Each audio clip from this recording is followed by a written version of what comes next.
Welcome to today's journey. Together we'll explore the deep ocean, the vast darkness that lies beneath the waves. As you listen, I'd love to know your thoughts. What do you imagine lives down there where sunlight never arrives? Share your ideas in the comments below, or tell us which mysteries of science you want us to visit next. And if you find yourself carried along by these slow journeys into the unknown, consider subscribing so you'll always be here for the next descent. Stand at the edge of any shore and you can feel it, the long, steady breathing of the planet, waves inhaling and exhaling against the land. From there, the sea looks like one continuous skin of blue, a surface that reveals everything and almost nothing. But the true ocean begins where our gaze fails. Beneath the sheen of reflected sky lies a world that is colder than the tallest mountain summit, darker than moonless desert, and more pressurized than the heart of a steel ship. That world begins surprisingly close to your toes. It begins after the shallow green water where children learn to swim. It begins where light tires and falls away. For most of our species' story, the deep ocean was a rumor. The sea's edge fed us and frightened us. It gave us fish and took our boats. We told stories to square the ledger. In Greek imagination, the ocean was ruled by Poseidon, a god with moods as sudden as squalls. In Polynesian traditions, ocean and sky were parents of islands and people. Voyages were conversations between kin. In the north, sailors spoke of the kraken, a creature so large it could be mistaken for an island until it moved. These myths were not errors so much as instruments. Without glass or gauge, a myth is a way to hold a thing too large for the hands. Even as science gathered momentum, the ocean kept its counsel. Divers with stones tied to their waists dropped to collect sponges and pearls, and for a brief half-minute, the water closed over them like a second sky. But the pressure was a hammer that struck with every meter. At 10 meters, the weight is 10 times the air above land. At 100, it is 100 times. Past that, lungs become tight fists, sinuses implore retreat, and blood itself begins to bargain. The earliest mechanical diving bells were brave ideas with clumsy lungs. They brought pockets of air down into the dark and pretended the sea could be negotiated with. The sea shook its head. Then a wooden-hulled ship called Challenger left England in 1872 and drew a long thread around the world. Its crew lowered weighted lines and sounding bottles and silk nets, and for 4 years they listened to what came back up. The nets returned with glass sponges that looked like snow woven into lace, with brittle stars, with strange bryozoans that looked like forests of tiny antlers. Bottles of water from great depth were as cold as arguments. In a time when many naturalists still believed that life could not exist far below the sunlit surface, the Challenger quietly wrote a different sentence.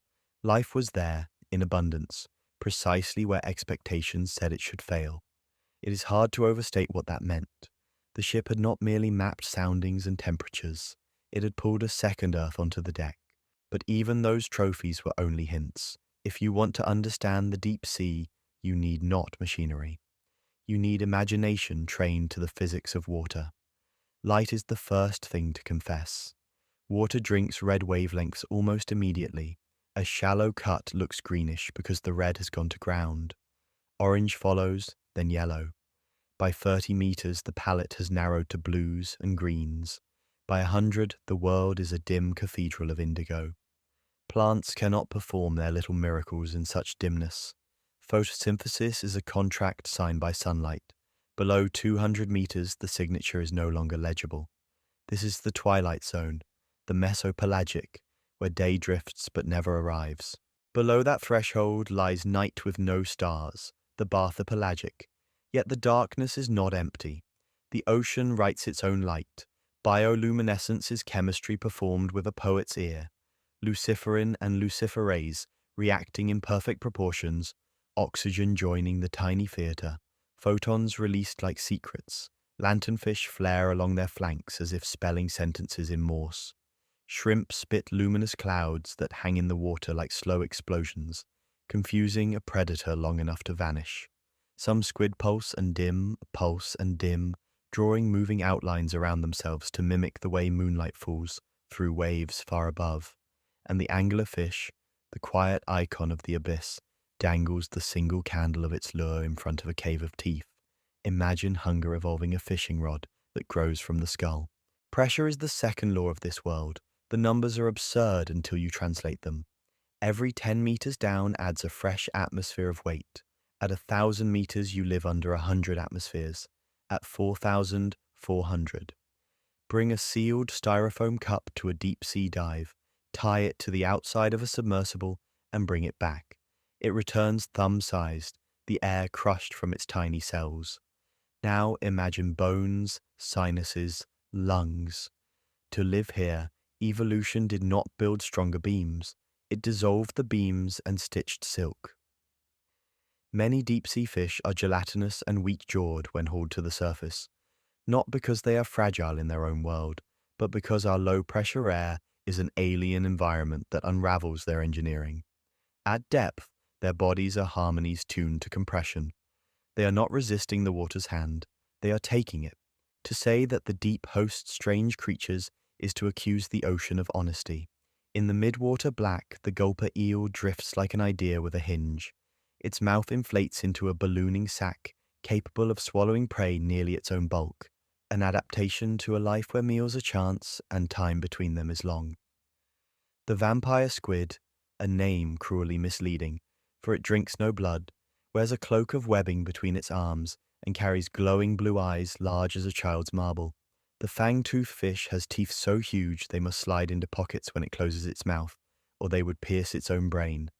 And somewhere in the night, a giant squid rotates its dinner plate eyes to absorb the last possible photon.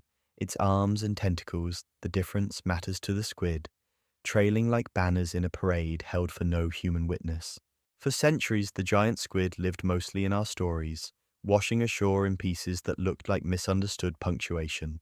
Then cameras returned proof.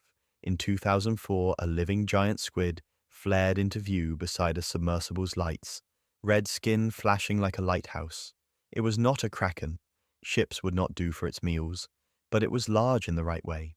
It made the ocean seem larger too, and that is perhaps the creature's real gift. Down past the night of the water column, past drifting predators and luminous plankton, the seafloor opens in sheets, abyssal plains broader than any prairie you have ever seen. They are not barren, they are patient. Marine snow falls here, a steady drift of microscopic bodies and fecal pellets and sloughed-off skins and broken wings of diatoms, a gentle rain of carbon. Sea cucumbers, those quiet recyclers, inhale the thin layer of edible dust across the mud, converting it to motion and more dust. Brittle stars rake the bottom with slow arms. Rat-tail fish move like commas, careful not to waste punctuation. Everything is measured because everything is scarce. Scarcity breeds ambush and invention. When a whale dies and sinks, a whale fall, scientists say, with a poet's economy, the abyss rejoices. First come the hagfish and sharks, tearing at flesh. Then come the worms and snails, the grazers and the opportunists. And finally, when only bones remain, bacteria bloom in feasts of sulfur, and new worms, osedacs, bone-eaters, grow like pale flowers whose roots are enzymes. A single carcass might support life for decades. In the deep, every death is a city. But the seafloor is not all plain. It breaks and uplifts, it fractures and bleeds heat. In 1977, the submersible Alvin descended along the Galapagos Rift and encountered a phenomenon that altered biology's memory of itself. Chimneys of mineral, black and white, towered from the rock like upside-down icicles. From their mouths, superheated water poured, 350 degrees Celsius and richer in metals than any river. Around them, life burned cold. Giant tube worms stood in crimson ranks, their plumes writhing in the flow. Blind shrimp waved in boiling eddies. Clams as large as footballs lay open like white bookends. There was no sunlight here, none. This Eden had no sky. The base of the food web was not green plants, but sulfur-oxidizing bacteria that lived inside the worms themselves, factories turning chemistry into sugar. The tube worms had no mouths and no stomachs. They had outsourced digestion to tenants. This was more than a curiosity. It meant that life on Earth did not owe absolute allegiance to the sun. Energy from within the planet, the slow crush and grind of plates, the deep fermentation of rock and water, could be harnessed by cells willing to tweak their enzymes. Evolution had written a second recipe for a biosphere. If that could happen on our seafloor, why not under the ice of Europa, Jupiter's moon, where a global ocean lies beneath a frozen crust? Why not in the methane seas of Titan or in subsurface brines on Mars? Hydrothermal vents turn the deep ocean into an argument for life elsewhere. To live next to such extreme chemistry, organisms borrow unusual tools. Sulfide-rich waters would poison most animals. Vent creatures recruit proteins that bind the sulfide without letting it bite. Some vent shrimp have backs coated in bacteria like farms, harvesting from their own exteriors. Many deep animals stockpile osmolytes, small molecules such as trimethylamine N oxide, TMAO, that stabilize proteins under pressure. If you have ever wondered why deep-sea fish can taste strongly of the sea when brought to our kitchens, there is chemistry at the root. TMAO is related to the smell of salt and brine. The ocean writes survival even into flavor. Not every depth is heat and smoke. There are also cold seeps where methane and sulfide percolate from sediments at near freezing temperatures, feeding communities of mussels and tube worms in slow motion. There are brine pools so salty that they form lakes within the ocean, with shorelines, waves, and a meniscus like glass. Submersibles have recorded fish swimming up to those alien shores and turning away, unwilling or unable to pass the invisible border. Sound carries far in water, farther than light and faster than wind. There is a layer called the sulfur channel, a kind of acoustic waveguide, where sound can travel across ocean basins. Sperm whales dive through those layers and speak in clicks that crack like knuckles of thunder. They hunt in the deep, descending to 1,000 meters and beyond, their lungs collapsed by design, their blood rich with oxygen-binding proteins, their muscles storing oxygen the way a camel stores water. Down there in the black, they meet giant squid and draw pale scars across their skin. When they surface after an hour, you can see the map of the deep written in those scars, a diary in white. We have tried to visit, of course. In 1960, a steel sphere named Trieste carried Don Walsh and Jacques Picard down into the Challenger Deep, the deepest known place in the ocean. They descended past the reachable and then the reasonable, listening to the groans of metal under stress until the pressure gauge became too ridiculous to check. At nearly 11,000 meters, they glimpsed a flat seabed in their headlights, silt stirred by their arrival. A fish swam by, or perhaps a shrimp. It is hard to be sure when you are seeing through a small window and your own breath is a metronome of fear.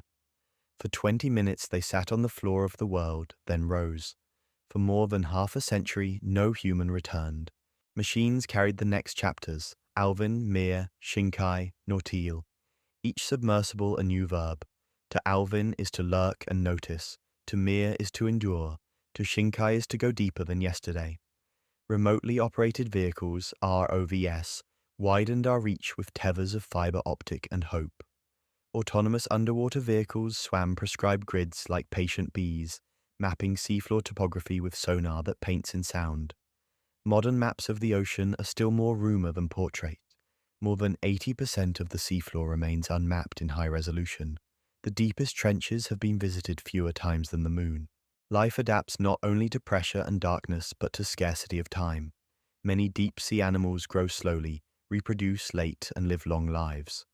The Greenland shark, which wanders the North Atlantic in cold, dark layers, may live 4 or 5 centuries, a single individual older than the science that names it.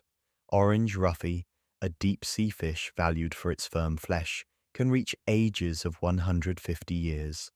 Fisheries learn that too late, mistaking slow maturity for inexhaustible supply. In the deep, patience is not a virtue, it is a strategy. When we harvest such creatures with surface speed, we peel away centuries in a decade. There are creatures that use darkness as stagecraft. The stoplight loosejaw, a fish with a mouth seemingly unhinged from physics, projects red bioluminescent light, a color most deep animals cannot see, and hunts under a private lamp. The barrel-eye fish has a transparent forehead through which its tubular eyes can rotate upward to watch for silhouettes of prey, or forward when chasing. The tripod fish plants its elongated fin rays into the mud, like walking sticks, and faces into the current, motionless, mouth open, letting the ocean deliver what it can. If a river is time, these fish are monks. Even a body's design can be renegotiated. In some deep anglerfish species, males are born tiny and brief, their one job to find a female and bite. When they do, their tissues fuse to hers, their circulatory systems merge. The male becomes a living gonad, reduced to a set of testes feeding from the female's blood, contributing sperm when the water whispers it is time. It is a marriage without exit. What evolution calls success can look to us like surrender. But in the deep, where encounters are rare, this is simply insurance written in flesh. Food falls from above, but the above is changing. Warming surface waters stratify, making vertical mixing more difficult. Nutrients stay trapped where they start. That can reduce the production of plankton near the surface and therefore thin the snow that feeds the deep. Plastic sinks, and even at the ocean's floor there are candy wrappers and forgotten nets. The solid diary of our century. Microplastics work their way into the bodies of worms and shrimps, up food chains we once imagined disconnected from us. Even hydrothermal vents fill our breath. Polymetallic sulfides attract the attention of mining companies. Nodules on abyssal plains, peas of manganese and cobalt, and nickel that formed over millions of years, are eyed like crops. We speak of harvesting, but harvest implies regrowth. The deep does not replace itself on human schedules. It is easy to think of the deep ocean as a place we visit. In truth, it visits us. The great conveyor of currents, the thermohaline circulation, is a slow river of density that loops the globe, carrying heat, salt, and stories. Water sinks in the North Atlantic, cold and heavy, and creeps along the bottom until it is reborn somewhere distant. On a timeline longer than history, the deep carries climate on its back. The oxygen in our air, the temperature of our cities, the patterns of rain. They are written in part by what happens where light never goes. When you try to picture this world, do not think of murk. Think of clarity without color. Think of sound traveling like a courier on a royal road. Think of life made of patience, membranes tuned to pressure, eyes grown into downturned telescopes, jaws that hinge too far because opportunity hinges too rarely. Think of a snow that never melts, a snowfall of bodies that writes nutrients into distances where no tree could ever grow. Think of volcanoes with no flame, only black smoke like ink drifting into a page that is the water itself. Every so often the deep sends us a letter. A strange fish washes ashore, its body ruined by the pressure change, and a beach becomes a natural museum for a few hours. A whale surfaces with scars that look like handwriting. A sonar trace shows a ridge where maps said only plain. We are reminded that we live at the edge of an ocean we do not yet know, and that our ignorance is not a failure but an opportunity. There is a modesty to deep-sea science that I wish we practiced more widely. No one descends in a submersible and declares a final theory. They descend and narrate. They point with lights and cameras and metaphors, and the ocean answers with 2 or 3 new questions for everyone we carry down. We are learning to ask better. We are learning to lower quiet machines instead of loud ones.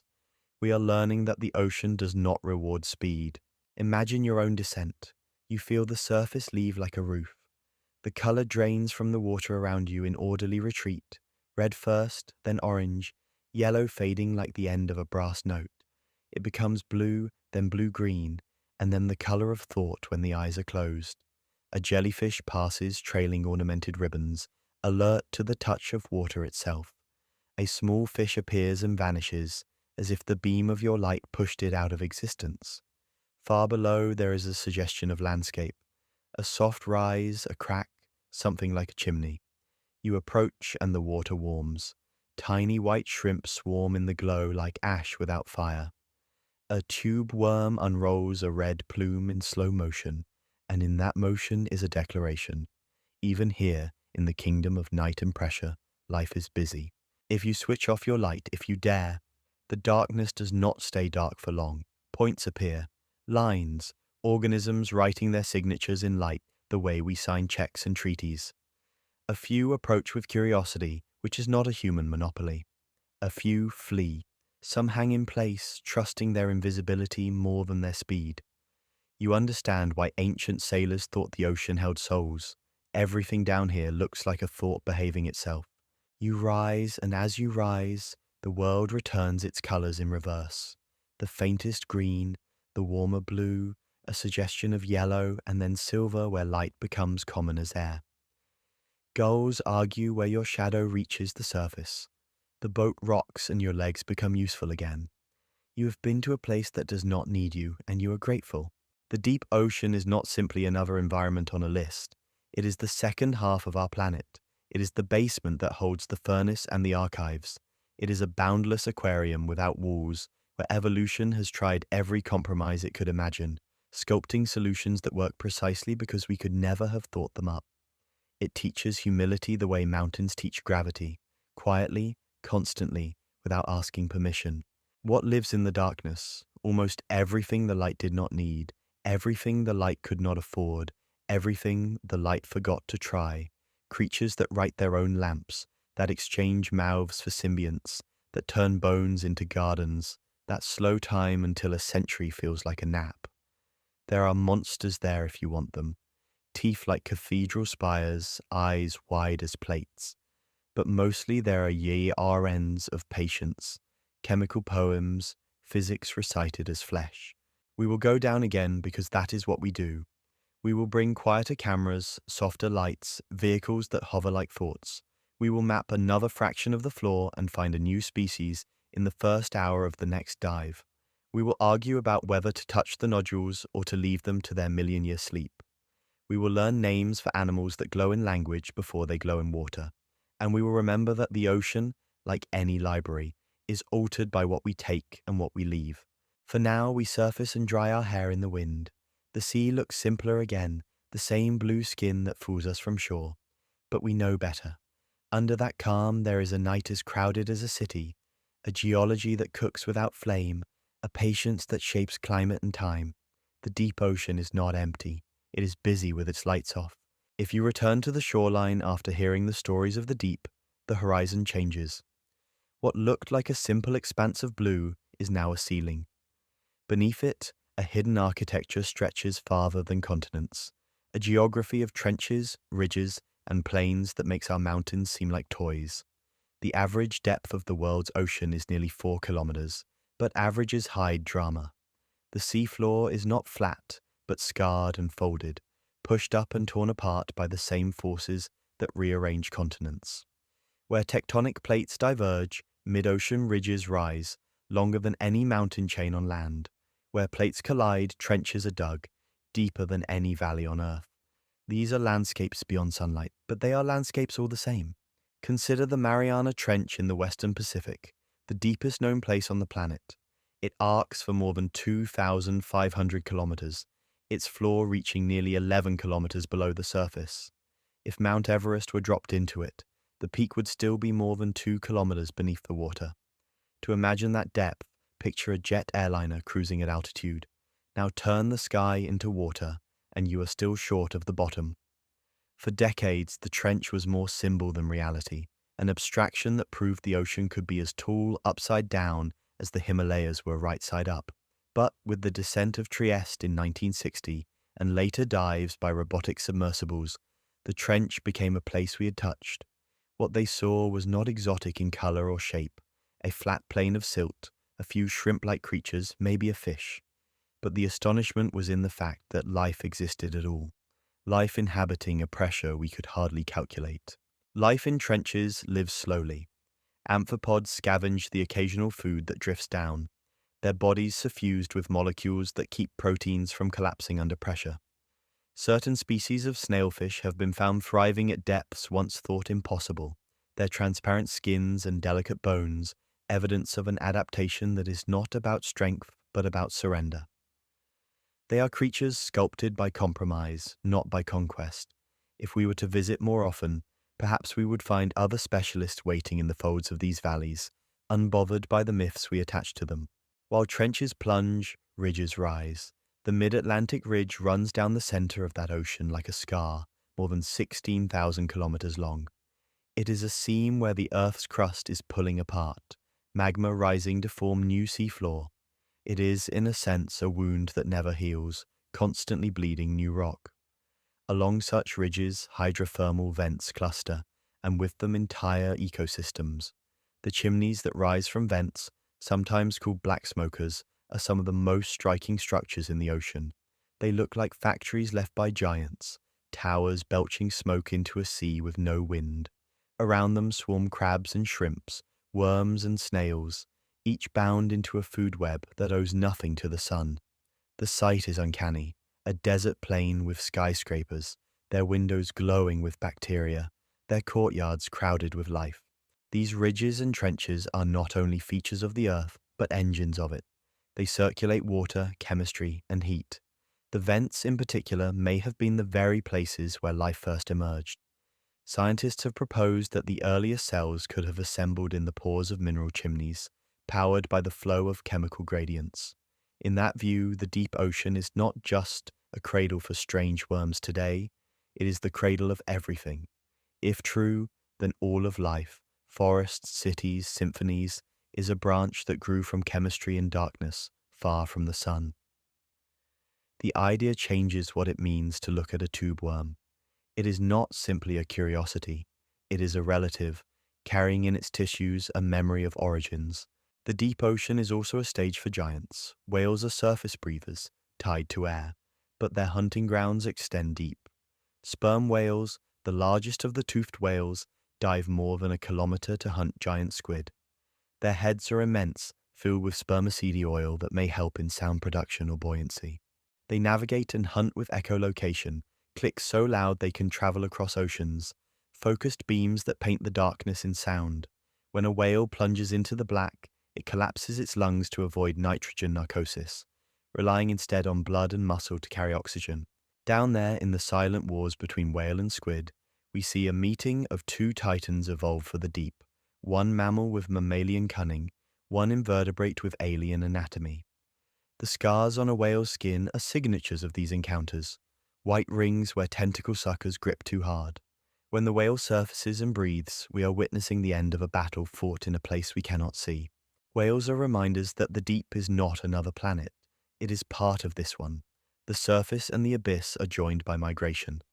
Every day, billions of organisms perform the largest migration on Earth, rising from the deep at night to feed in shallower waters, then sinking back down by day. This vertical migration moves more biomass than any movement on land. It transfers carbon and nutrients, connecting the sunlit world with the dark.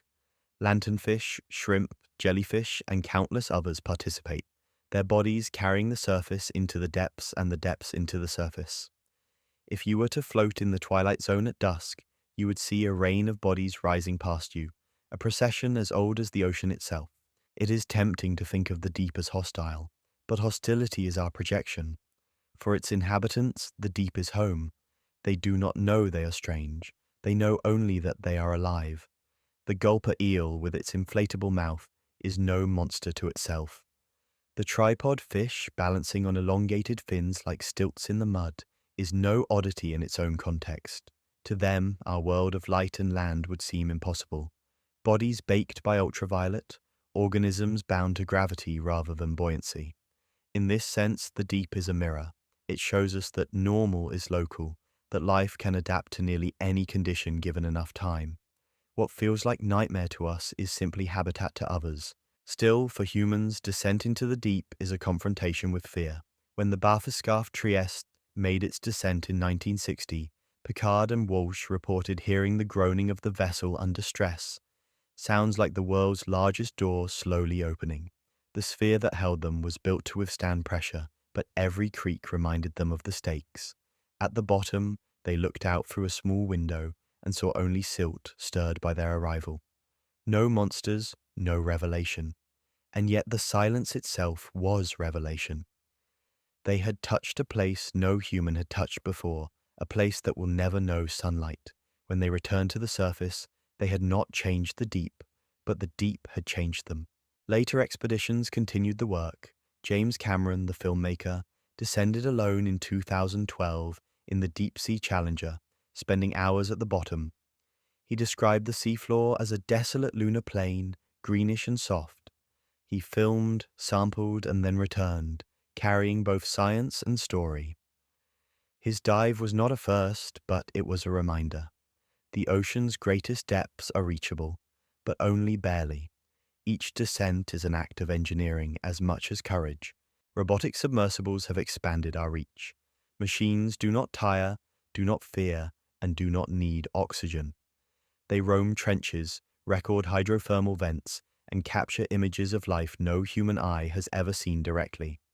In recent years, they have documented transparent-headed fish, glowing sharks, and even new species of jellyfish with colors like stained glass.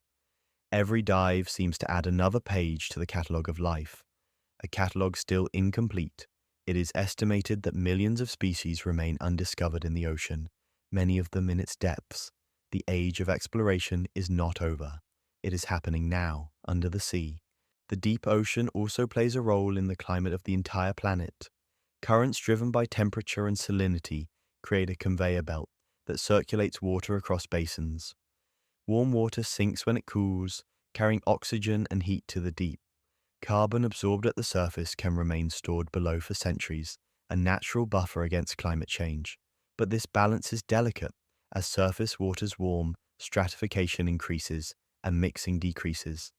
The conveyor may slow, altering weather, sea levels, and the distribution of nutrients. What happens in the deep is not isolated.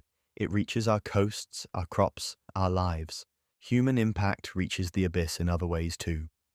Plastic debris has been found at the bottom of the Mariana Trench, carried down by currents and gravity. Microplastics swirl even in the guts of amphipods that live in darkness. Deep-sea mining threatens to disturb ecosystems older than our civilizations. Nodules of manganese and cobalt litter abyssal plains formed over millions of years as metals accreted around pebbles. To a corporation, they are resources. To the creatures that shelter around them, they are homes. Disturbing them could erase communities before they are even known. Scientists urge caution, warning that the deep is not renewable in human time. And yet, for all the threats and all the fears, there is wonder. The deep is proof that life is inventive, resilient, and unendingly surprising. It is proof that our planet still has secrets, still resists our total comprehension. When a camera glimpses a new squid, when a submersible lights up an unseen vent, we are reminded that discovery is not behind us, but ahead.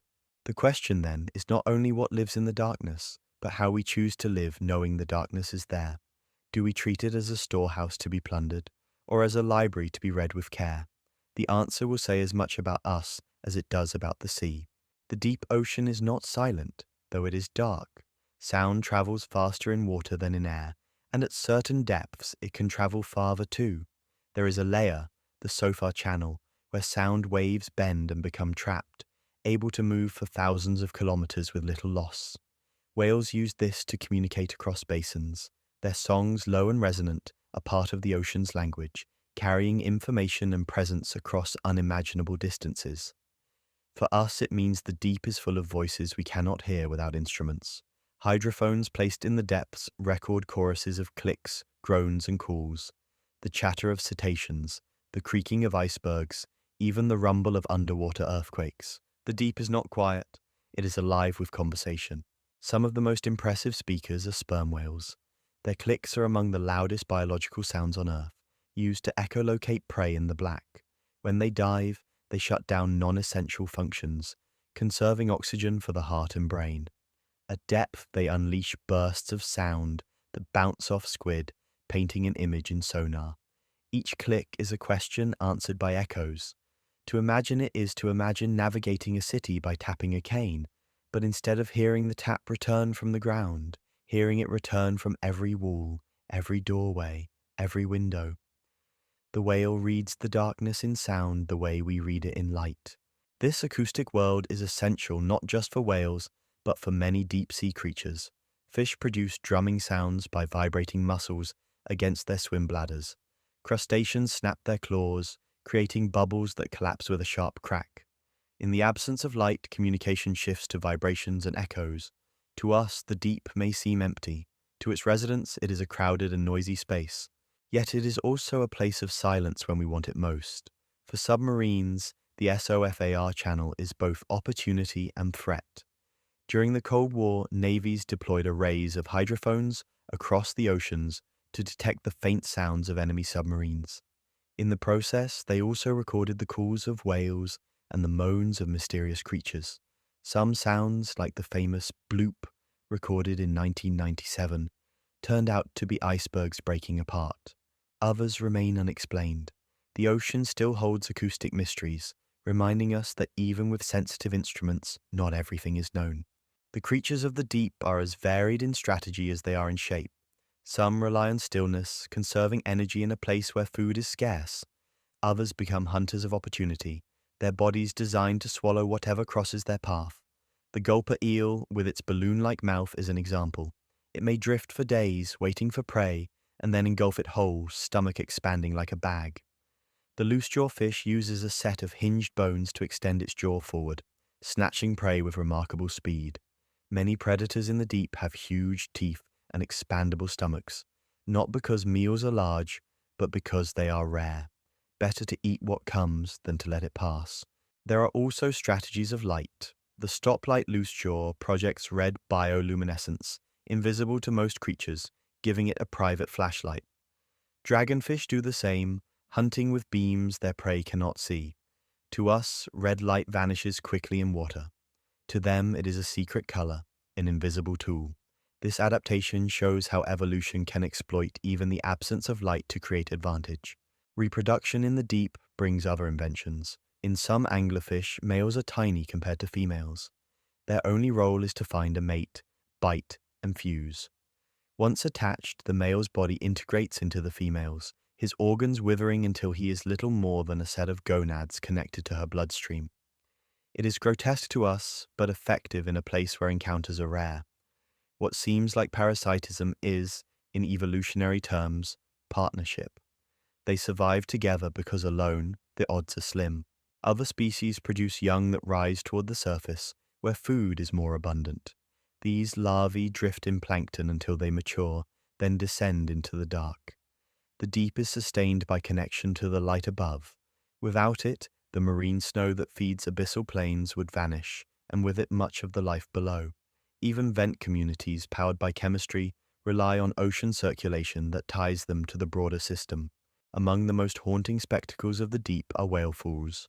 When a whale dies and its body sinks, it creates an oasis. First come the scavengers, sharks, hagfish, crabs tearing flesh.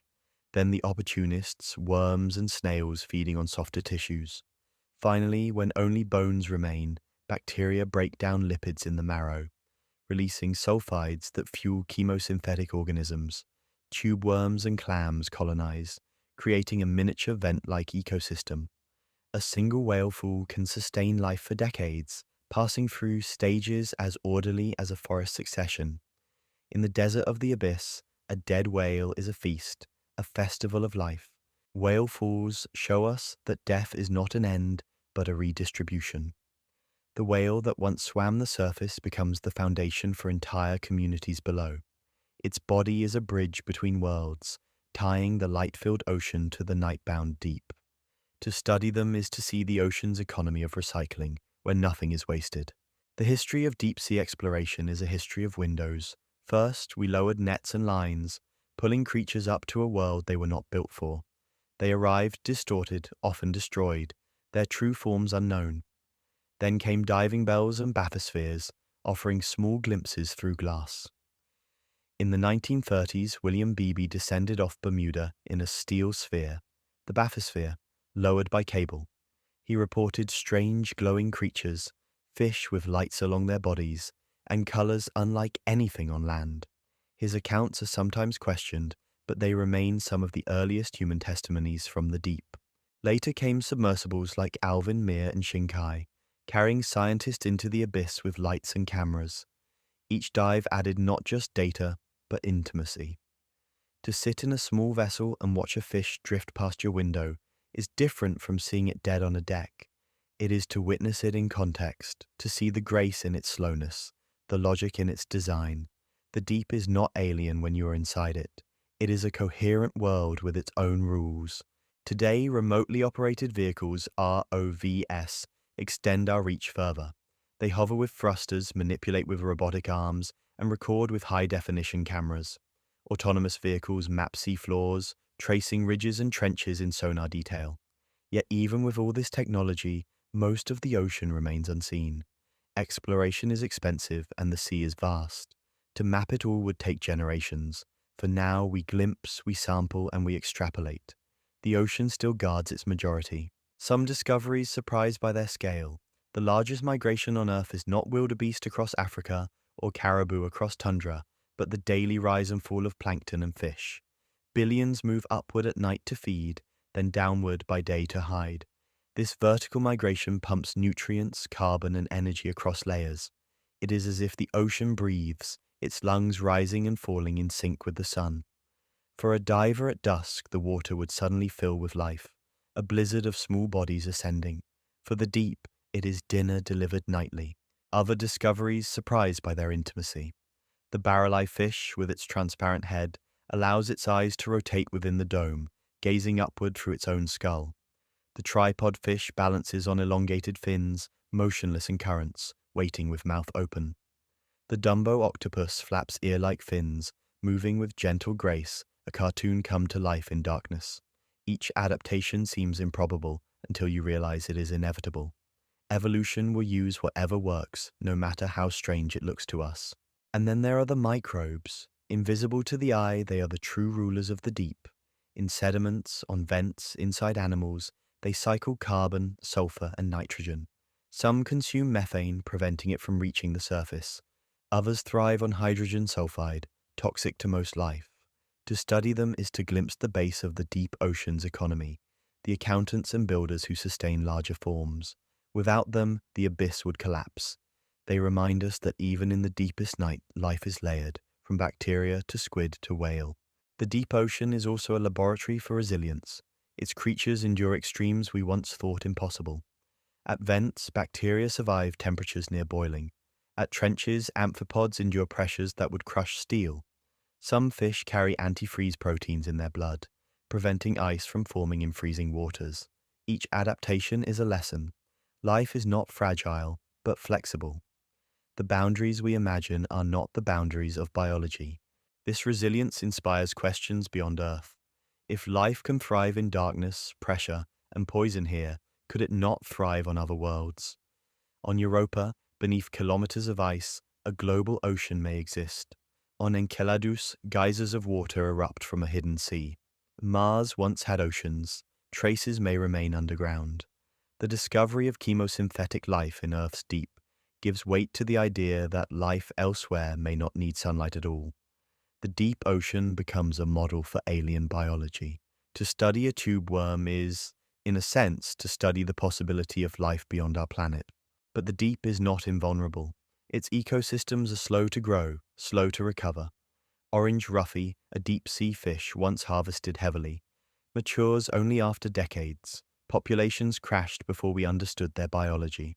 Corals in the deep, some thousands of years old, are destroyed in minutes by trawling nets. Mining threatens to strip plains of nodules that took millions of years to form. The deep may be resilient in its adaptations, but it is not resilient to our speed. When we consider what lives in the darkness, we must also consider what dies because of us. Plastic fibers in amphipods, warming currents that shift oxygen layers, acidification that dissolves shells. These are our fingerprints on a world we do not fully know. It is a reminder that ignorance does not equal innocence. To harm what we have not yet seen is still harm. And yet, despite our presence, the deep retains its mystery. Each dive reveals new species, new behaviors, new questions. It is not exhausted, not catalogued, not diminished in wonder. The ocean holds more secrets than we can uncover in centuries. For all our satellites and sensors, it remains a realm of surprise. The deep is Earth's largest habitat. It shapes climate, nurtures life, and challenges imagination. It is not a void, but a volume, filled with voices, lights, and bodies. To journey into it is to journey into a mirror, to see not just what lives there, but what life itself can be. The deep ocean reminds us that the earth is layered not only in rock, but in life. To descend is to peel away skins of an onion, each stratum with its own rules.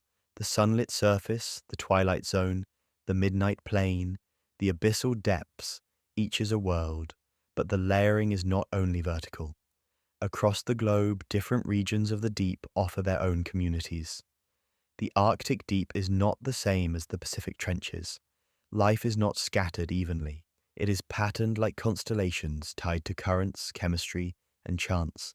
In the cold waters off Norway, deep-sea coral reefs rise from darkness. These are not tropical reefs of bright fish and shallow lagoons, but stony corals building structures over thousands of years. They host an array of species, cod sheltering among branches, sponges filtering the flow, brittle stars curling their arms.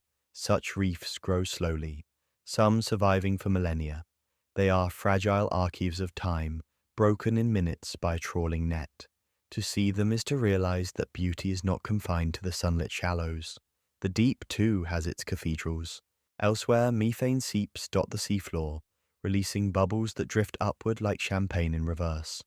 Around them gather mussels with bacterial symbionts, worms with crimson plumes, and fields of clams. These cold seeps are quieter than hydrothermal vents, less dramatic, but no less important. They show that life can root itself in chemistry anywhere energy leaks from Earth's interior. To hover above one is to see meadows in miniature, glowing pale in the lights of submersibles. The idea of the ocean as barren is impossible to sustain once you know these places. Instead, the image that emerges is one of variety and invention. The deep is not monotony, it is a library of experiments. Some succeed and spread widely, like lanternfish. Others remain local and obscure, perhaps never to be seen by us. The ocean does not require our witness to validate its creativity. But our witness matters to us. The history of science shows that wonder is a fuel as real as coal or oil. When William Beebe described fish with lights like Broadway theaters, when Challenger dredged glass sponges from the deep, when modern ROVs send back footage of Dumbo octopuses, each moment ignites imagination. Wonder motivates funding, careers, and curiosity. Without it, the deep would remain ignored, left vulnerable to exploitation. Knowledge alone is not enough. It must be accompanied by awe. Consider the Greenland shark, a resident of cold, deep waters. Slow-moving, blind, or nearly so, it drifts with patience. Radiocarbon dating of its eye tissues revealed lifespans of centuries, some individuals alive during the Renaissance.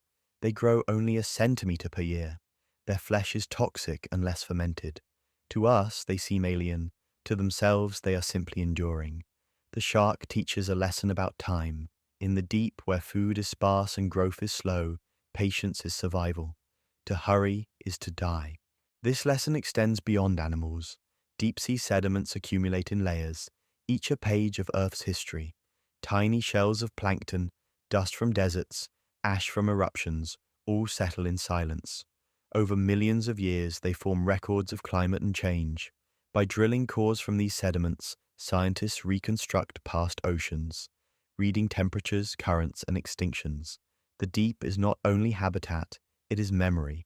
It remembers ice ages, warm periods, and impacts. Its mud is a diary written in chemical ink. In that diary are also records of catastrophe. At the end of the Cretaceous, when an asteroid struck Earth and ended the age of dinosaurs, much of the planet's surface life died. But the deep ocean, insulated from sunlight, continued. Food still fell from above, albeit less. Life in the deep endured, and in time new species arose. This resilience shows that the deep is both vulnerable and robust, fragile to disturbance in the short term, but capable of surviving events that wipe clean the surface. It is a paradox, but a revealing one. We should not mistake resilience for invulnerability. When trawls scrape across sea floors, corals thousands of years old are destroyed. When plastics sink, they do not vanish. They become part of food webs. When carbon dioxide increases in the air, it also increases in the sea, acidifying waters and weakening shells. The deep is connected to the surface. What we do above does not stay above. To understand this is to recognize responsibility. Exploration continues to expand our sense of what is possible. In recent decades, cameras have recorded jellyfish with bells the size of umbrellas, their tentacles trailing meters behind. They have seen ctenophores shimmering with rainbow light, siphonophores extending tens of meters like living strings of pearls. Each discovery forces a re-evaluation of limits. A creature that seems fantastical in description is, upon seeing, perfectly logical. Evolution has reasons we only begin to grasp. Some discoveries challenge not just our sense of beauty, but our understanding of biology. In 2016, researchers found bacteria living within the rocks of the oceanic crust, kilometers below the seafloor. These microbes survive on hydrogen produced by water reacting with rock. They are sealed away from light, from organic matter, from the surface world, and yet they persist, perhaps for millions of years. Their existence raises questions about the boundaries of life. If life can exist in rock in utter isolation, what else is possible? The deep is also a place where scale plays tricks. Some organisms are giants, squid with tentacles stretching across rooms, jellyfish spanning carriages, sharks living longer than empires. Others are dwarfs, fish barely larger than a fingernail, crustaceans the size of grains. This is called deep-sea gigantism and dwarfism, patterns that emerge under pressure, temperature, and scarcity. Why some creatures grow huge while others shrink remains debated, but both strategies work. In the deep, variety is security. Human encounters with these creatures often come as accidents: a strange fish caught in a trawl, a jelly washed ashore, a carcass floating to the surface.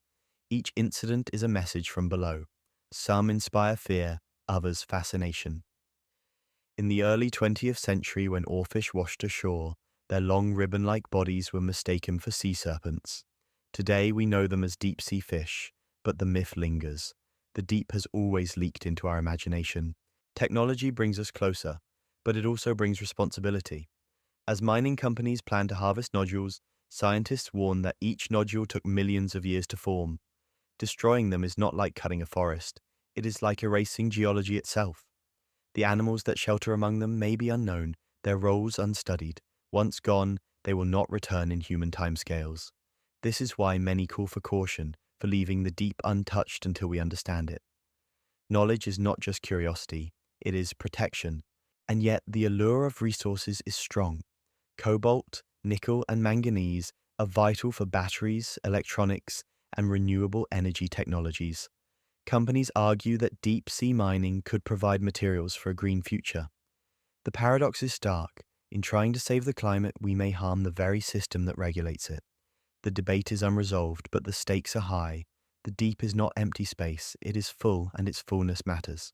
What does it mean to live on a planet where most of its habitable space is hidden? It means humility. It means that our maps are incomplete, our sense of normality provincial. It means that life is broader than we imagine, and that our imagination must stretch. The deep ocean is not a frontier in the sense of land to be conquered. It is a realm to be acknowledged, respected, and carefully understood. Sometimes the deep intrudes on us without invitation. In 2004, a tsunami triggered by an undersea earthquake swept across the Indian Ocean, killing hundreds of thousands. The quake occurred along a subduction zone where plates meet and trenches form. The deep is not passive. Its movements ripple to coasts, to cities, to lives. Similarly, submarine volcanoes erupt, releasing plumes of ash and heat, altering chemistry, creating new islands. The deep is dynamic. To ignore it is to ignore half the planet's processes. To study the deep is to study ourselves. Our myths reflect our ignorance, our technology reflects our ambition, and our impacts reflect our carelessness. Each dive is both a discovery of life and a reflection of human values. We decide whether to treat the deep as a mystery to preserve or a mine to strip. That choice will echo for centuries. And so, the journey continues. Each expedition is a small light cast into a vast darkness, revealing fragments.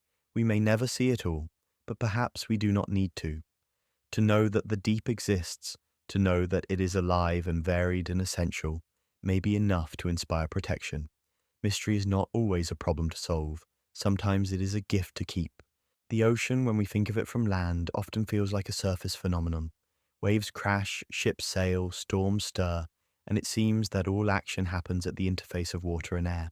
But in truth, the majority of Earth's living space exists below, in layers of darkness where our senses falter. To explore it requires new metaphors. The sea is less a two-dimensional map and more a vast, inverted mountain range. To climb it is to descend, to summit is to sink, and to reach its bottom is to encounter pressure equal to holding the whole planet on your chest. Imagine, for a moment, being a creature born into this. You would never know light as more than faint twilight. Your sense of up and down would be guided by pressure, not by horizon. Your companions would be points of light drifting in currents, sudden bursts of bioluminescent flare, echoes and vibrations. You would live in patience, energy would come sparingly, and every adaptation would be shaped by scarcity. That is the perspective of most life on Earth, for most biomass exists in the ocean's deep zones. To think otherwise is to mistake our human vantage point for the planet's reality. The daily vertical migration in which creatures rise to feed and sink to hide is one of the most extraordinary spectacles in nature. Though we cannot see it with our eyes, its scale dwarfs any migration on land. Billions of lanternfish, shrimp, and squid participate, moving in waves that rise from hundreds of meters below. At sunset, they ascend, drawn by the cover of night, to feast on plankton blooming in the surface layers. At sunrise, they retreat, evading predators that rely on sight. This rhythm is so steady that it resembles a planetary heartbeat. If we could map it in real time, we would see the ocean pulsing, inhaling and exhaling life with the turn of the earth. Predators exploit this pattern. Dolphins and tuna gather near the surface at dusk, feeding on shoals of fish before they retreat. Sperm whales time their dives to intercept squid during their ascent. Even seabirds, seemingly far from the deep, depend on this vertical tide, swooping to catch prey brought close by the cycle. What happens in the depths shapes life at the surface, connecting realms that seem separate. The economy of the deep is built on two currencies: food from above and chemistry from below. The first comes in the form of marine snow, carcasses, and droppings, drifting down like a slow-motion rain. The second comes from vents and seeps, places where Earth's heat leaks into water. In both cases, life has found ways to convert scarcity into sustenance. Some animals feed on particles so small they are invisible to us. Others wait for whalefalls, feasts that can last decades. And still others host bacteria in their bodies, outsourcing digestion to microbes that can turn poison into energy. Consider the tube worms of hydrothermal vents. They grow in dense colonies tall as reeds, their red plumes waving in the flow. They have no mouths, no stomachs, no digestive tracts. Instead, inside their tissues live bacteria that feed on hydrogen sulfide from vent fluids. The worms provide shelter, the bacteria provide food. It is a partnership so complete that neither can survive without the other. To look at a tube worm is to look at a merger, two lineages of life entwined into one. It is a reminder that survival is not always about competition. Sometimes it is about collaboration. Cold seeps offer another variation. Here, methane bubbles rise from sediments, creating energy-rich environments. Mussels cluster, each housing bacteria in its gills that convert methane into sugars. Clams join them, their shells gleaming pale in the darkness. These communities are quieter than vents, less spectacular, but they prove the same point. Life can anchor itself wherever energy exists, even in the absence of light. The deep is not only ecological, but geological. Submarine volcanoes are more numerous than those on land. They erupt unseen, their plumes of ash and lava forming new crust. Sometimes these eruptions build seamounts that rise thousands of meters above the seafloor. Some break the surface, creating islands. Others remain hidden, becoming oases of life in the dark. Currents swirl around them, bringing nutrients. Corals and sponges colonize their flanks. Fish gather in abundance. To a submersible pilot, a seamount rising from flat abyssal plain is as dramatic as a mountain range emerging from desert. One of the largest submarine volcanoes on Earth is Tamu Massif in the Northwest Pacific. Covering an area the size of New Mexico, it is one of the biggest single volcanoes ever discovered. Yet for most of history, it went unnoticed, hidden beneath kilometers of water. Its existence reminds us that the ocean hides not just creatures but landscapes, features so immense they would dominate discussion if they were on land. Beneath the waves, they remain obscure, known only to sonar maps and a few specialists. These hidden features influence climate as well.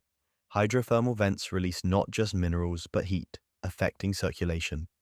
Submarine volcanoes can alter chemistry and currents. The shape of seafloors guides global circulation, steering the conveyor belt of heat that regulates climate. To understand the deep is to understand weather, agriculture, and habitability on land. The ocean is not isolated. It is the central system of the planet. For creatures adapted to these worlds, strangeness is relative. The tripod fish standing on elongated fins looks bizarre to us, but to itself it is efficient. Plant yourself in the current and let food come. The barrel fish with transparent head and tubular eyes seems like science fiction, but it solves a problem: how to spot prey silhouetted above while remaining forward-facing. The gulper eel inflating its mouth like a balloon is simply maximizing chance in a world of rare encounters. Evolution has written each adaptation as a solution to context, not as an attempt to please our aesthetics. And then there are the giants. Giant isopods, relatives of pillbugs, scuttle across the seafloor, their armored bodies echoing terrestrial ancestors. Colossal squids, larger even than giant squids, haunt the Southern Ocean, their eyes the largest known in the animal kingdom. Deep-sea jellyfish grow bells wider than a person's height, their tentacles stretching meters behind them.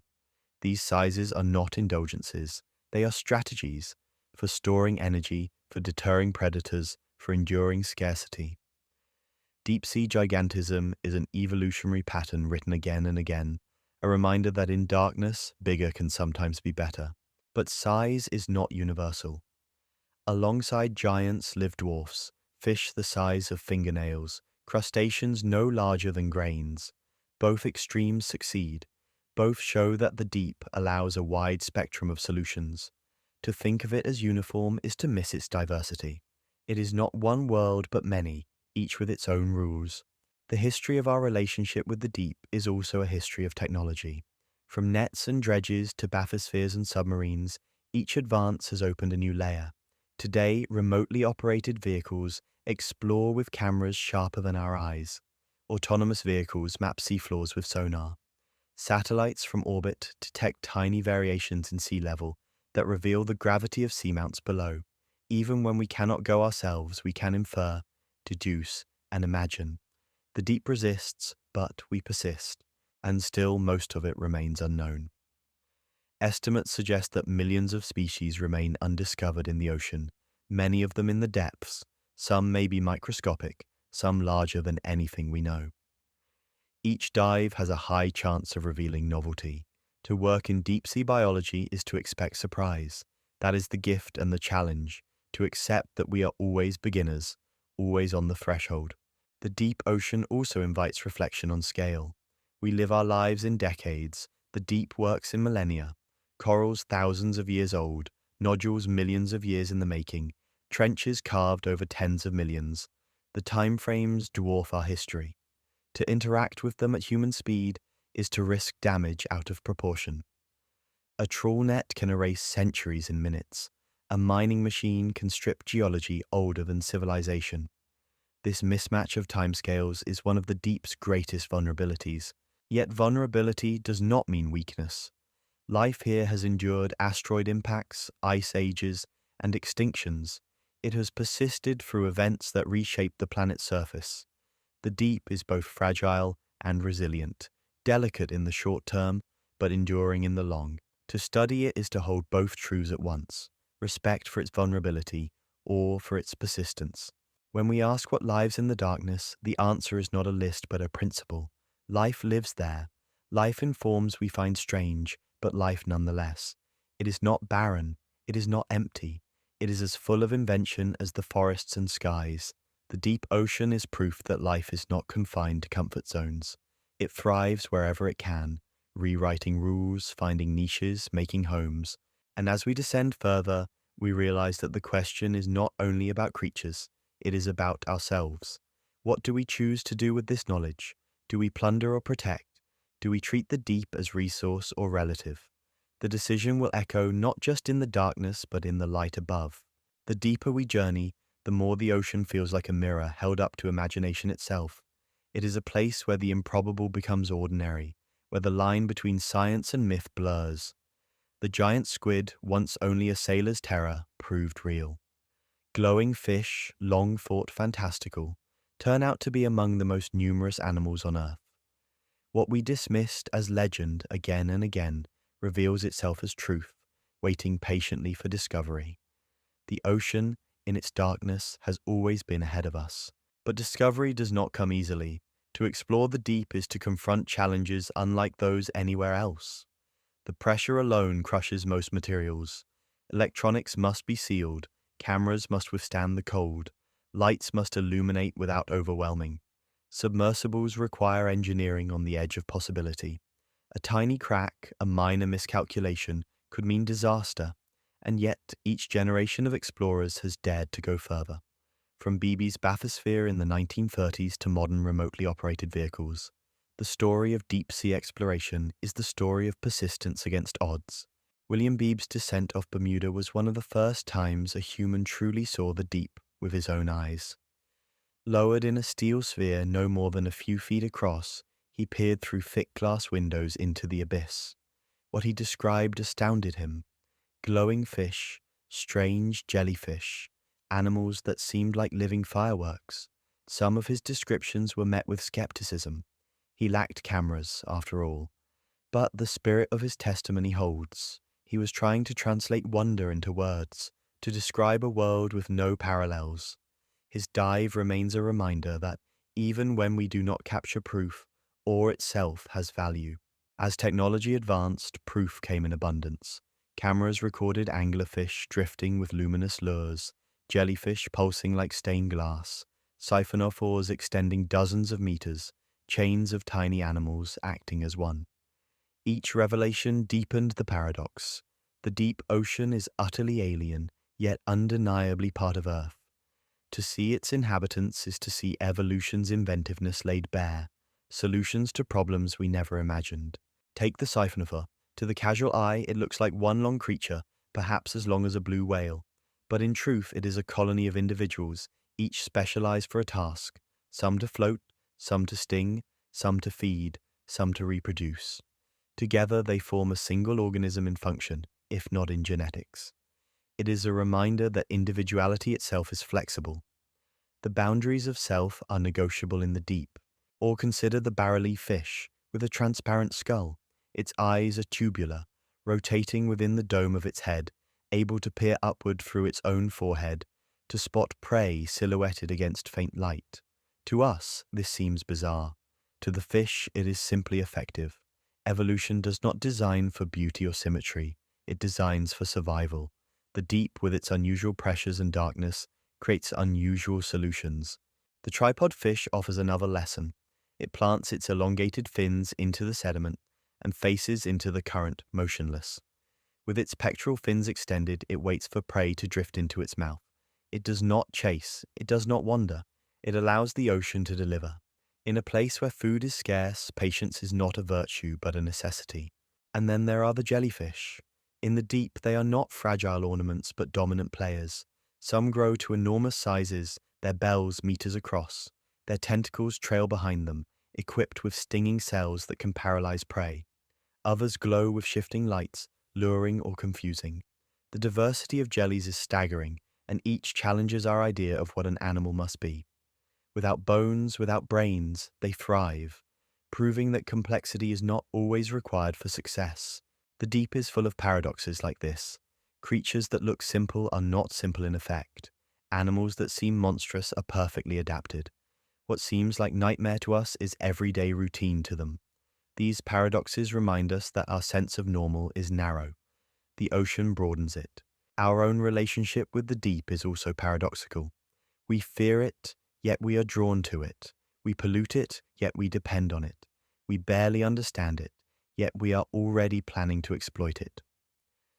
Plastic bags sink into trenches. Mining proposals target nodules on abyssal plains. Carbon emissions alter currents that circulate heat and oxygen.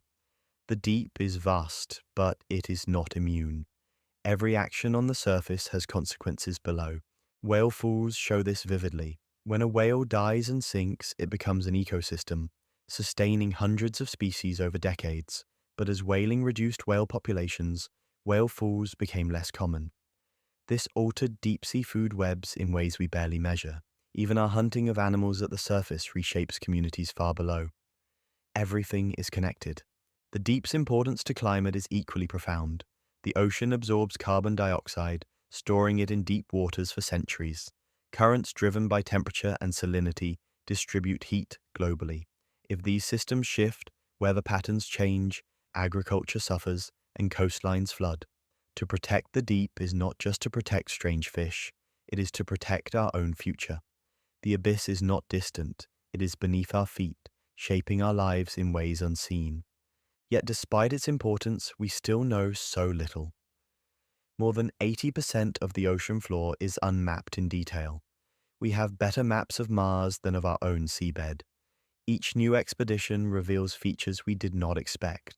Mountains, ridges, vents, oases of life. This ignorance is humbling, but it is also hopeful. It means discovery is not over. It means there is still mystery left in the world. Mystery is valuable. It fuels curiosity, wonder, and caution. Without mystery, we are tempted to assume mastery, to treat nature as solved. But the deep resists. It reminds us that Earth is still larger than us, that its stories are not exhausted. To leave some mystery intact may be wisdom, not failure. Even so, the deep ocean is not untouched by culture. It has inspired literature, art, and film. From Jules Verne's 20,000 Leagues Under the Sea to modern documentaries, the abyss has been stage and symbol. It stands for the unknown, the subconscious, the place where fear and fascination blend. To descend into the deep, even imaginatively, is to confront both nature and ourselves. That is why these stories endure.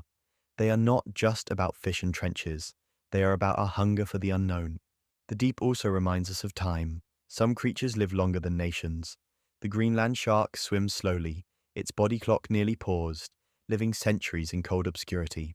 Corals grow millimeter by millimeter, building structures that last for millennia. Nodules form around pebbles over millions of years. To compare these timescales to our own is to realize how impatient we are.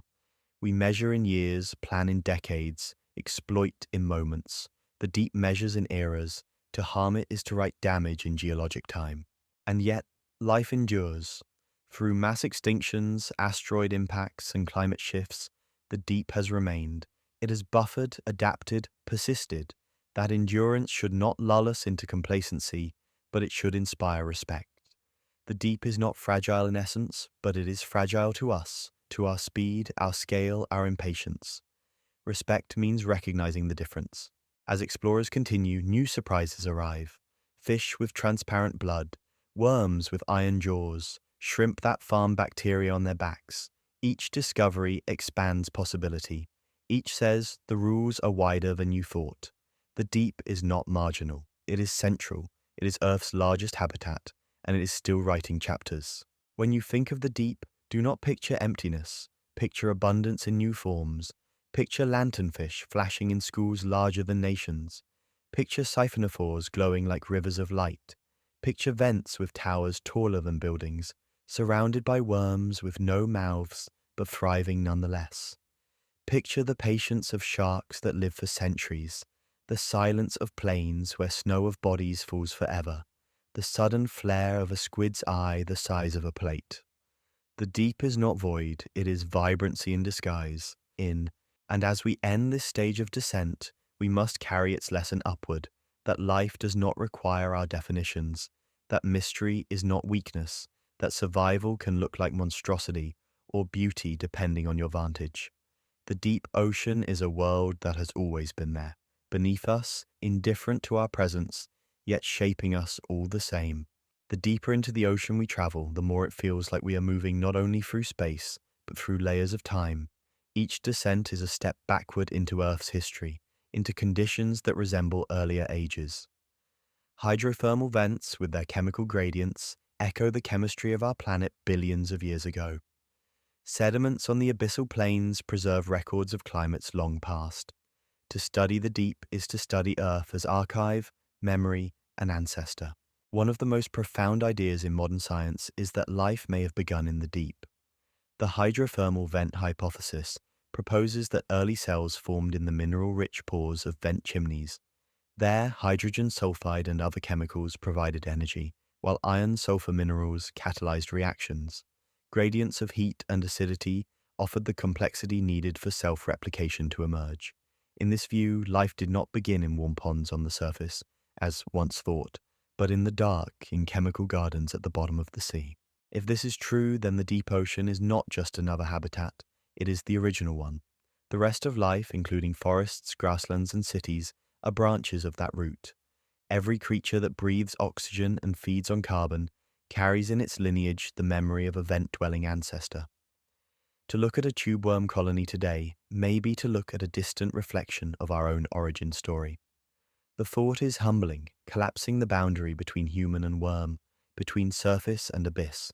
The possibility of deep origins also influences our search for life beyond Earth. If life can arise in darkness, powered by chemistry rather than sunlight, then icy moons like Europa and Enceladus become promising candidates.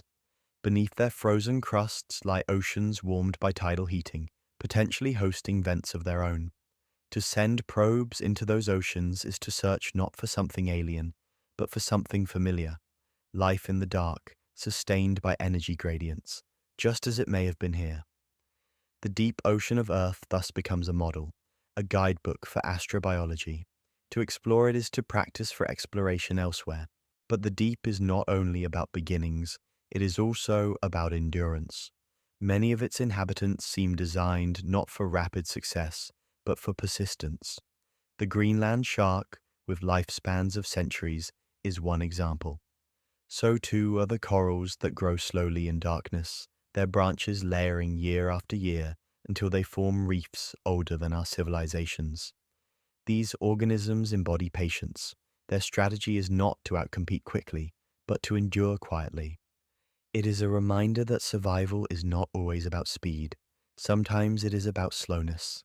The endurance of the deep is matched by its resilience in the face of catastrophe. When the asteroid struck 66 million years ago and ended the reign of dinosaurs, surface ecosystems collapsed. Photosynthesis failed for months, forests burned, species vanished. But in the deep, life continued. Marine snow still fell. Chemosynthetic bacteria still thrived at vents. Creatures of the abyss persisted through the darkness, relatively insulated from surface catastrophe. This does not mean they were untouched, but it means they endured. Their survival shows that the deep is not only mysterious, but stabilizing. It has buffered Earth through crises, allowing life to recover. Yet resilience has limits. Human impacts press the deep in ways it has not experienced before. Plastics sink, breaking into microfibers ingested by amphipods in trenches. Noise from shipping and sonar travels down, interfering with whales and other species. Carbon dioxide alters chemistry, acidifying waters and threatening shells. Mining threatens to strip nodules that took millions of years to form. These pressures are new, introduced in mere centuries. The deep has survived asteroid impacts, but can it survive us? The question is not rhetorical. In recent years, scientists have found microplastics at the bottom of the Mariana Trench, more than 10 kilometers down. They have found heavy metals in deep-sea sediments carried by currents from industrial discharge. They have found fishing gear entangled on corals thousands of years old. The message is clear. The deep is not beyond reach. Our footprint extends even there. Awareness of this has led to calls for protection. Marine reserves have been proposed in international waters. Moratoriums on deep-sea mining are debated. Scientists urge caution, pointing out that ecosystems we do not understand cannot be restored if destroyed. But the pressure of demand for metals, for food, for energy is strong. The deep, once shielded by inaccessibility, is now vulnerable to access. Its future depends on choices we make in boardrooms and treaties far from the ocean floor. Beyond exploitation, the deep offers gifts of knowledge. Studying organisms that thrive in extreme conditions has led to medical and industrial breakthroughs. Enzymes from vent microbes are used in biotechnology. Molecules from deep-sea sponges inspire new drugs. Understanding pressure-resistant proteins informs food preservation and engineering. The deep is a reservoir not only of life, but of ideas. To study it is to expand the library of possible solutions. The cultural impact of the deep is equally rich. It has inspired myths of sea serpents, krakens, and monsters. It has fueled literature from Werner to Melville.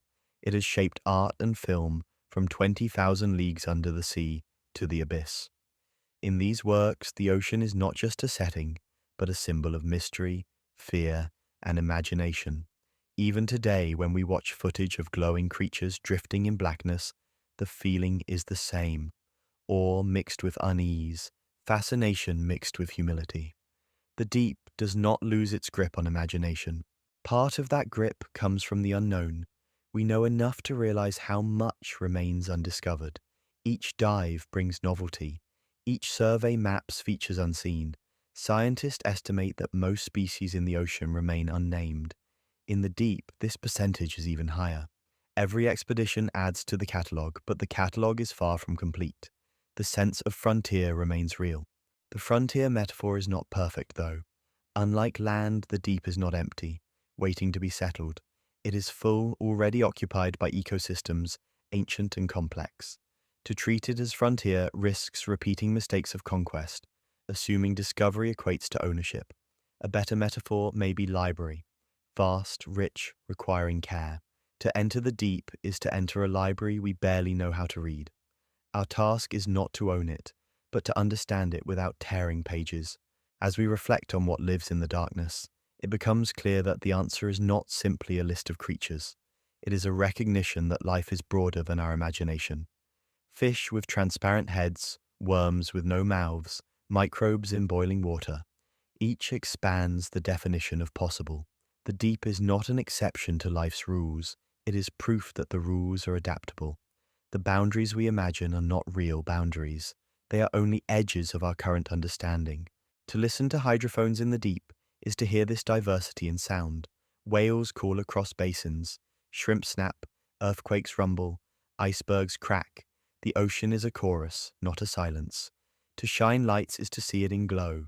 To study chemistry is to see it in molecules. Every method of observation reveals activity. Stillness is illusion. The deep is alive in every way. And in that life there is a lesson.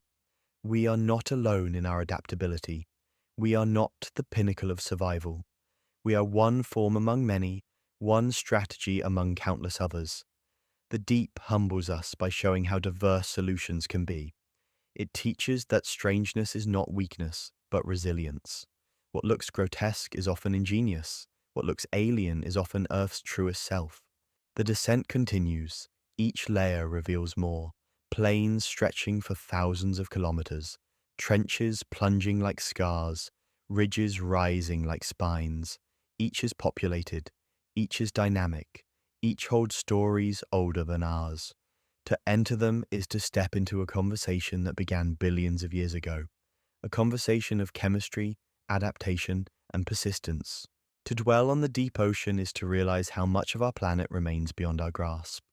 We often imagine Earth as known, mapped, and categorized, but in truth, the largest portion of its living space is still a frontier of ignorance. The abyss is not absence, it is presence, immense and uncharted. And to reflect on it is to recognize that the story of Earth is still being written, sentence by sentence, in currents and creatures we have not yet seen. The abyssal plains stretch across much of the seafloor, flat expanses covered in fine sediments. At first glance they seem barren, deserts of mud, but even here, life persists. Sea cucumbers crawl slowly, feeding on organic particles.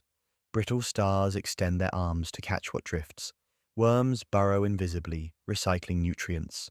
The density of life may be low, but the persistence is remarkable. To hover in a submersible above such a plane is to see patience made visible. Movement is rare, but when it occurs, it is deliberate. Each action calculated in a place where waste is fatal. Occasionally, the plains are punctuated by features, seamounts rising like isolated peaks, or polymetallic nodules scattered across the mud. These nodules are spheres of metal formed over millions of years as layers of manganese and iron accreted around a pebble or shell. To industry, they represent resources, cobalt, nickel, minerals, vital for batteries and technology. To biology, they represent habitat, surfaces for microbes, anchors for sponges, structures in an otherwise flat landscape. Mining them could provide wealth for humans, but it would erase ecosystems built over geological timescales. The dilemma is stark, to extract or to preserve. Trenches, by contrast, are valleys of extremity. The Mariana, the Tonga, the Philippine, each plunges deeper than Everest rises. These are places of crushing pressure, near freezing cold and eternal darkness, and yet amphipods scuttle, snailfish swim, microbes metabolize. Life bends but does not break. The adaptations here are exquisite.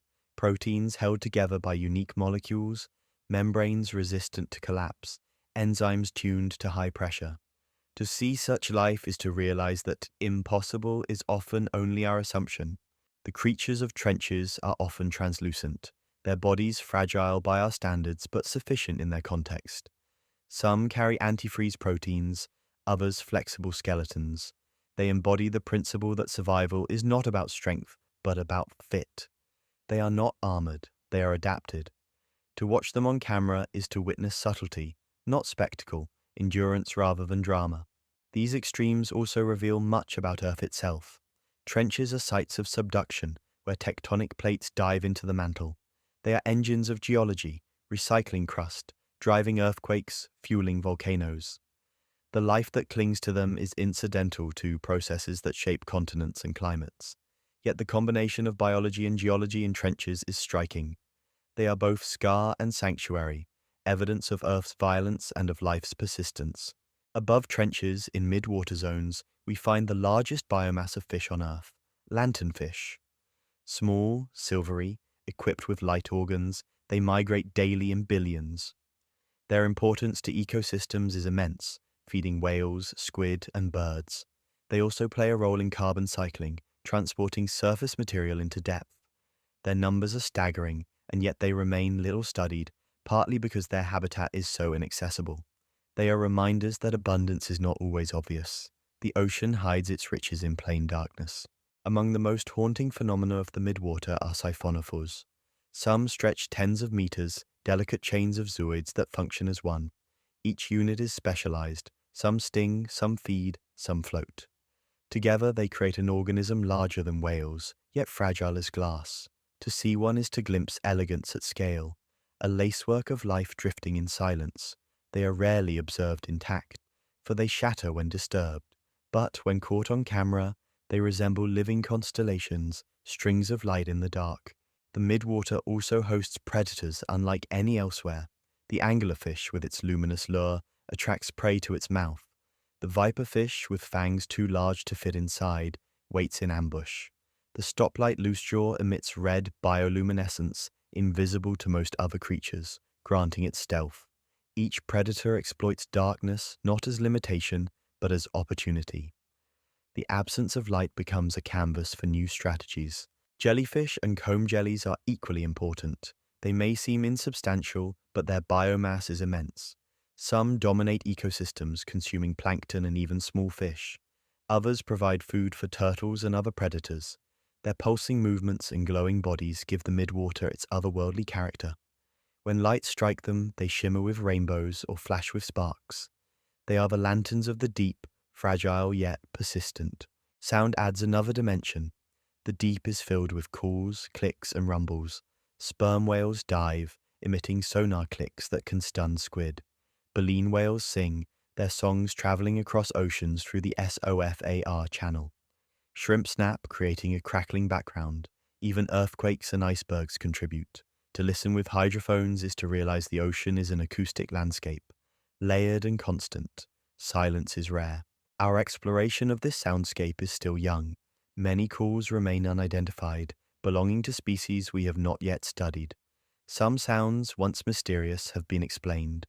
The bloop, once thought monstrous, revealed as ice breaking. Others remain puzzles. The ocean continues to speak in voices we do not understand. In all this diversity, patterns emerge. The deep is governed by scarcity, pressure, and darkness. Life responds with patience, flexibility, and invention. These are not exceptions but principles. They reveal that biology is not about perfection, but about persistence. Evolution is less about ideal forms than about workable solutions. In the deep, solutions are as varied as the challenges. Human perception of the deep has shifted with these discoveries. Once it was imagined as empty, lifeless, hostile. Then, as strange fish were dredged up and glowing creatures glimpsed, it became monstrous. Today, with cameras and sensors, it is revealed as complex, diverse, vital. Each shift reflects not just knowledge but culture, the stories we tell about the unknown. The deep has always been a mirror for human imagination, reflecting our fears and hopes. And still, it eludes us. For every species we describe, dozens remain unnamed. For every trench we visit, others remain untouched. For every sound we explain, others remain mysterious. The deep resists completion. It is too vast, too varied. To expect final knowledge is folly. The ocean will always exceed us. Perhaps that is its greatest gift. In an age when so much of Earth seems mapped, owned, and altered, the deep reminds us that mystery remains. It shows that our planet is larger than our grasp, that discovery is not over, that wonder still has a home. To protect it is not only to preserve ecosystems, but to preserve possibility. Without mystery, curiosity withers. With it, imagination thrives. So we descend further. Ahead lies the final stretch of our journey, where lessons of the deep gather into perspective. We have seen plains, trenches, ridges, vents, and oases. We have glimpsed giants and microbes, predators and scavengers, resilience and fragility. What remains is reflection, what it means for us, surface dwellers, to live above such a world. To linger at this point in our descent is to realize how vast the deep ocean truly is. What we have already seen, abyssal plains, trenches, ridges, and the strange creatures that inhabit them, feels like an entire planet. But in truth, it is only the beginning. There are still countless environments, each as unique as a continent, waiting in the dark. The ocean is not one uniform abyss, but a mosaic of habitats, each with its own community, its own rules, its own forms of survival. One of the most remarkable of these habitats is the seamount. These are underwater mountains, rising thousands of meters from the seafloor, but never breaking the surface. Some are extinct volcanoes, capped with flat tops where waves once eroded them when sea levels were lower. Others are new formations, still venting gases and minerals. To creatures of the deep, seamounts are islands in a desert, places where currents concentrate nutrients and life gathers. On their slopes, corals and sponges form gardens that can stretch for kilometers. Unlike shallow water corals that rely on sunlight, these deep corals grow in darkness, filtering food from currents. Their structures become refuges for fish and invertebrates, their branches homes for shrimp and brittle stars. The diversity rivals that of tropical reefs, but few have ever seen it. These communities are ancient, some colonies thousands of years old, their skeletons recording centuries of change. To destroy them with a single trawl is to erase millennia in an instant. Above seamounts, fish gather in dense schools, attracted by the concentration of food. Sharks patrol, their silhouettes stark in the submersible lights. Tuna sweep past, hunting lanternfish that have risen in their nightly migration. Even whales visit, diving deep to feed on the abundance. Seamounts are crossroads, places where surface and depth meet, where ecosystems interlace.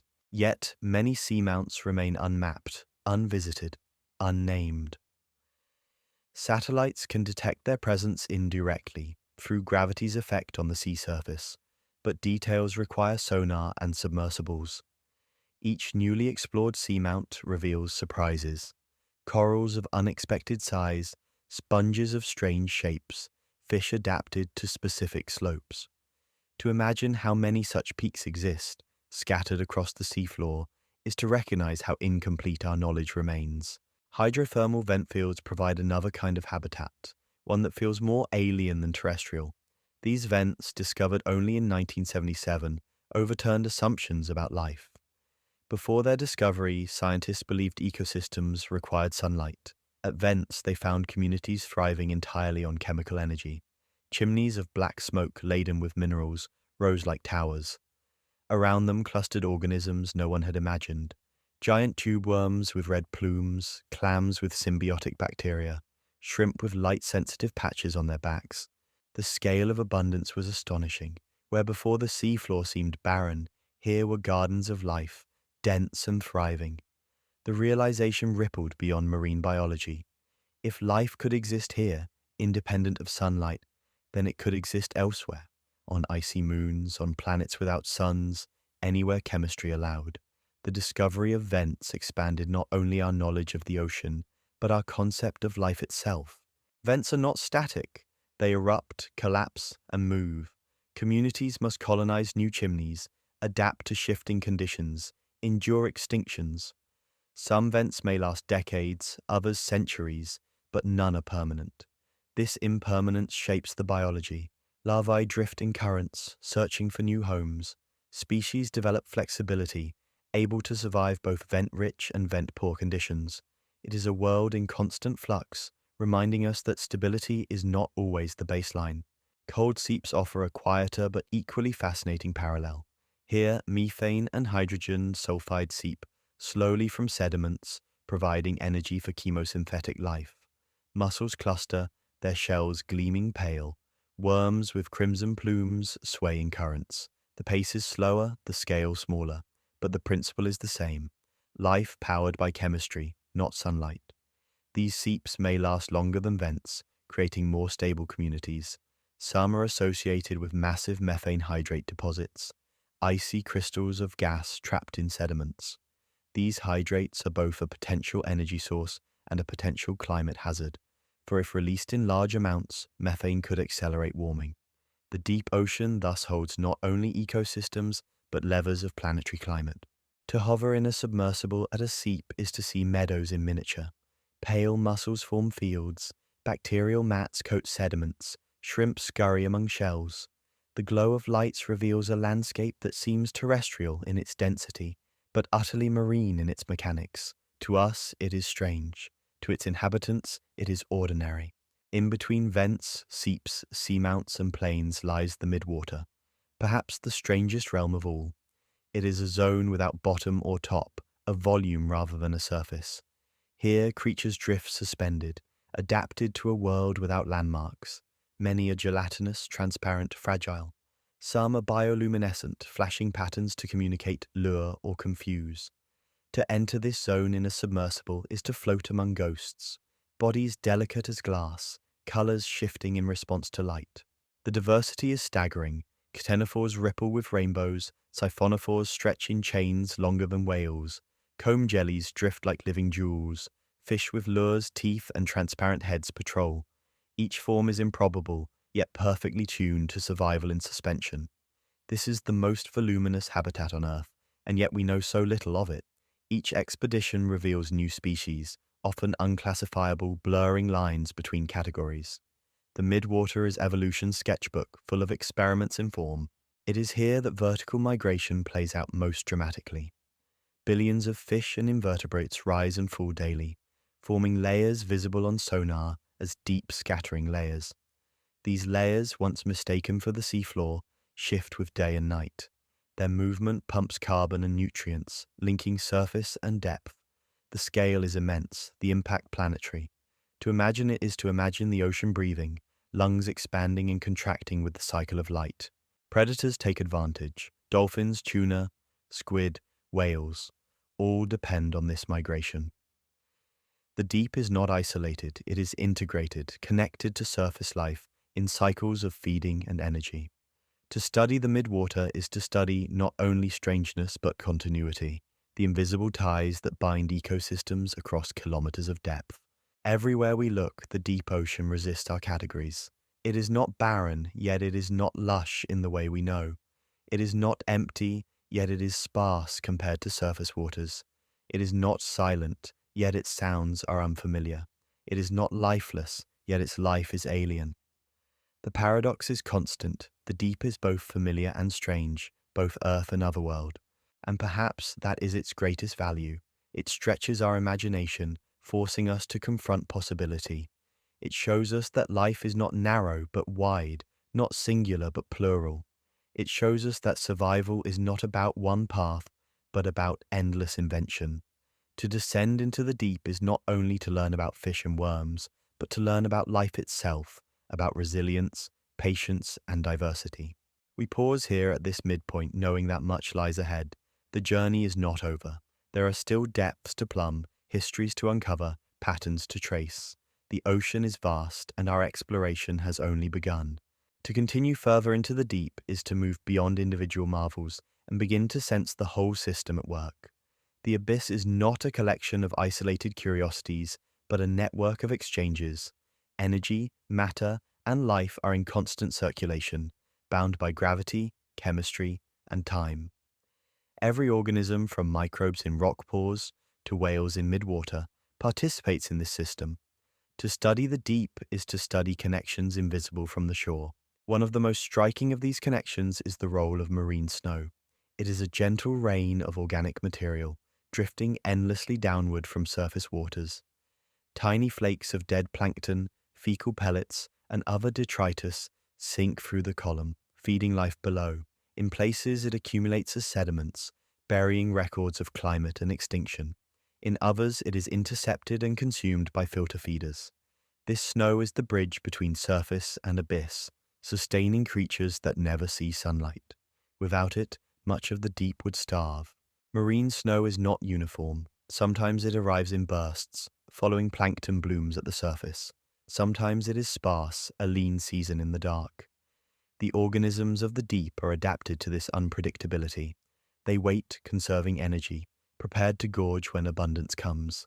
Some, like certain sea cucumbers, can process vast amounts of sediment to extract sparse nutrition. Others, like amphipods, strip carcasses with astonishing efficiency, ensuring nothing is wasted. The rhythm of feast and famine defines life here. Occasionally, the snow delivers something larger, a whalefall. The descent of a whale's body is a monumental event, a banquet that can last decades. First come scavengers stripping flesh, then opportunists feeding on softer tissues. Finally, bacteria colonize bones, releasing sulfides that sustain chemosynthetic communities. A single whalefall can support hundreds of species across stages, turning death into ecosystem. In the deep, endings are beginnings. This recycling shows the efficiency of the system. Nothing is wasted. Every particle, every molecule is repurposed. The economy of the abyss is one of total use, unlike human economies of waste. To study it is to glimpse sustainability written in biology. If we could imitate it, perhaps our own systems would endure longer. The deep is also a storehouse of memory. Sediments accumulate year by year, recording dust from deserts, ash from volcanoes, shells of plankton, chemicals of climate. To drill a core is to read a diary of Earth, stretching back millions of years. Within those layers are records of ice ages, warm periods, extinctions and recoveries. The ocean floor is archive as much as habitat, preserving history beyond human reach. From these cores, scientists have reconstructed past climates. They have traced the rise and fall of carbon dioxide, the rhythm of glacial cycles, the impact of asteroid strikes. They have shown how Earth oscillates between states, how fragile balance can be. The deep does not only hold biology, it holds lessons about the planet itself. To ignore them is to risk repeating catastrophes. The creatures that live in these sediments are equally fascinating. Foraminifera, tiny shelled organisms, leave behind fossils that reveal past conditions. Worms burrow, oxygenating mud. Bacteria metabolize carbon, sulfur, and nitrogen. Collectively, they maintain cycles that shape the planet. Even unseen, they are essential. Their smallness belies their importance. Above sediments in midwater, the vertical migration continues its rhythm. It is the planet's greatest movement, shifting more biomass daily than any migration on land. Lanternfish, squid, shrimp, and others rise at night, fall by day, pumping carbon and energy. This migration shapes not only ecology, but climate, moving carbon into depths where it may remain for centuries. It is a biological pump, regulating atmosphere and ocean alike. Without it, Earth's climate would be different. The predators that exploit this migration are equally integral. Sperm whales dive into darkness, echolocating squid. Their clicks are so powerful they can travel kilometers, mapping the ocean in sound. Giant squid, elusive and immense, battle them in silence.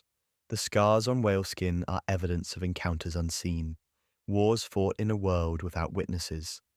To know these battles occur is to know the ocean is more dramatic than myth. Our attempts to capture these dramas are limited. Cameras record fragments, nets haul up bodies distorted by pressure, submersibles glimpse moments in small cones of light. But the full story, the daily lives of creatures in vast dark, remains hidden. This hiddenness is both frustration and gift.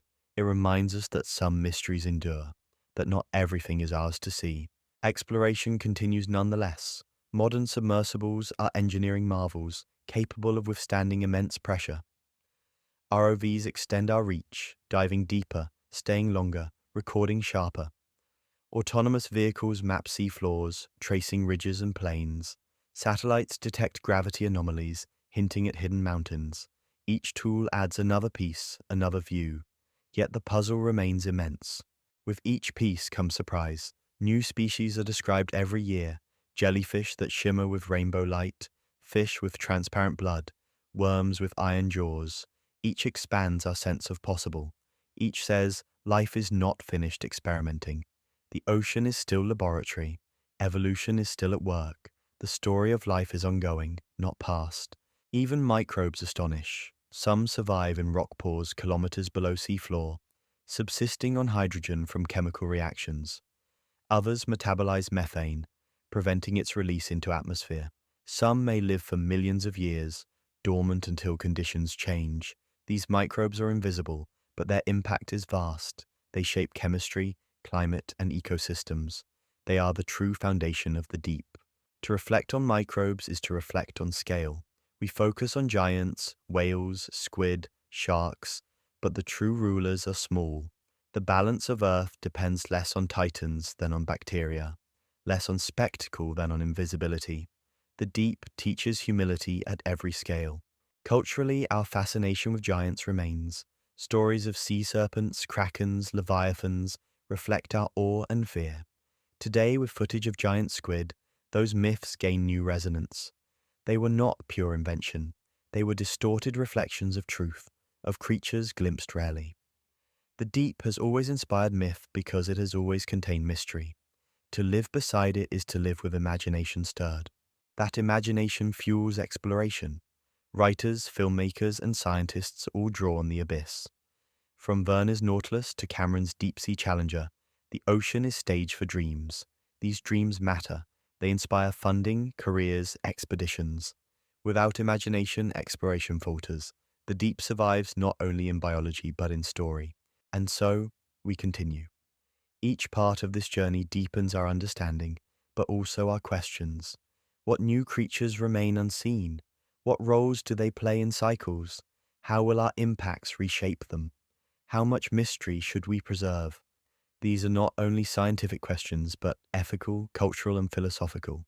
The deep forces us to consider not just biology, but values. We pause again, not at an end, but at a threshold. Ahead lies more: the role of the deep in climate, the threat of exploitation, the wonder of specific expeditions, the resilience of life across eras. The journey is long and we are still descending. To understand the deep ocean is to understand climate, because the two are inseparable. The abyss is not only a habitat, it is a machine, regulating heat, carbon, and oxygen for the planet as a whole. To ignore it is to misread Earth's balance. Every storm, every season, every harvest on land is shaped by processes unfolding far below the waves, in silence and darkness. At the heart of this system is the global conveyor belt, also known as thermohaline circulation. Driven by differences in temperature and salinity, it is a slow-moving current that connects all the oceans into one. Warm surface waters move northward, where they cool, become saltier, and sink. This dense water then flows along the seafloor, spreading into basins, carrying heat and oxygen into the abyss. Eventually, after centuries, it rises again, completing the loop. The timescale is staggering. A parcel of water may take 1,000 years to circle the globe. But the impact is immediate for us, because this circulation regulates climate. It carries warmth to northern Europe, keeps the tropics from overheating, and ensures nutrients circulate. Without this conveyor, Earth would be a different planet. Europe might freeze, the tropics might swelter, oxygen might vanish from depths. The deep ocean is climate's hidden partner, unseen but essential. When we speak of warming seas, we often picture surface waters heating. But much of that heat is absorbed by the abyss, stored for centuries. The deep is a buffer, but buffers are not infinite. The more heat it absorbs, the more circulation shifts, and the more unpredictable the climate becomes. Carbon, too, is cycled by the deep. The ocean absorbs about a quarter of human carbon dioxide emissions each year. Some is taken up by plankton in photosynthesis, later sinking as marine snow. Some dissolves directly into surface waters, then is transported downward by currents. Once in the deep, carbon can remain sequestered for centuries, hidden from the atmosphere. This is the biological pump at work, a planetary-scale mechanism that moderates climate. Without it, carbon dioxide levels would be far higher and warming far more extreme. Yet this pump is sensitive. If stratification increases, if warm surface waters fail to mix with deeper layers, then carbon storage slows. If plankton communities shift under warming and acidification, marine snow may change in composition, reducing its efficiency. The system is resilient but not invulnerable. What happens on the surface ripples down. What happens in the abyss ripples up. The link is unbreakable. Oxygen is another factor. In the deep, oxygen is supplied by sinking cold water and consumed by respiration. If circulation slows, supply decreases. Already, oxygen minimum zones are expanding, areas where life must adapt or flee. Some creatures thrive in low oxygen, developing unique hemoglobins or reducing activity. Others vanish. The distribution of oxygen shapes entire ecosystems, and its change shapes them again. This is not abstract. It is underway, measurable, present. The abyss is also a reservoir of nutrients. Phosphorus, nitrogen, and iron sink into depths, then are returned slowly to surface waters by upwelling. These nutrients fuel plankton, which in turn fuel fisheries, food chains, and global cycles. Without deep nutrient recycling, productivity at the surface would collapse. We depend on invisible loops that take centuries, but sustain life daily. And yet, human actions threaten these loops. By emitting carbon, altering temperatures, and acidifying waters, we interfere with the mechanics.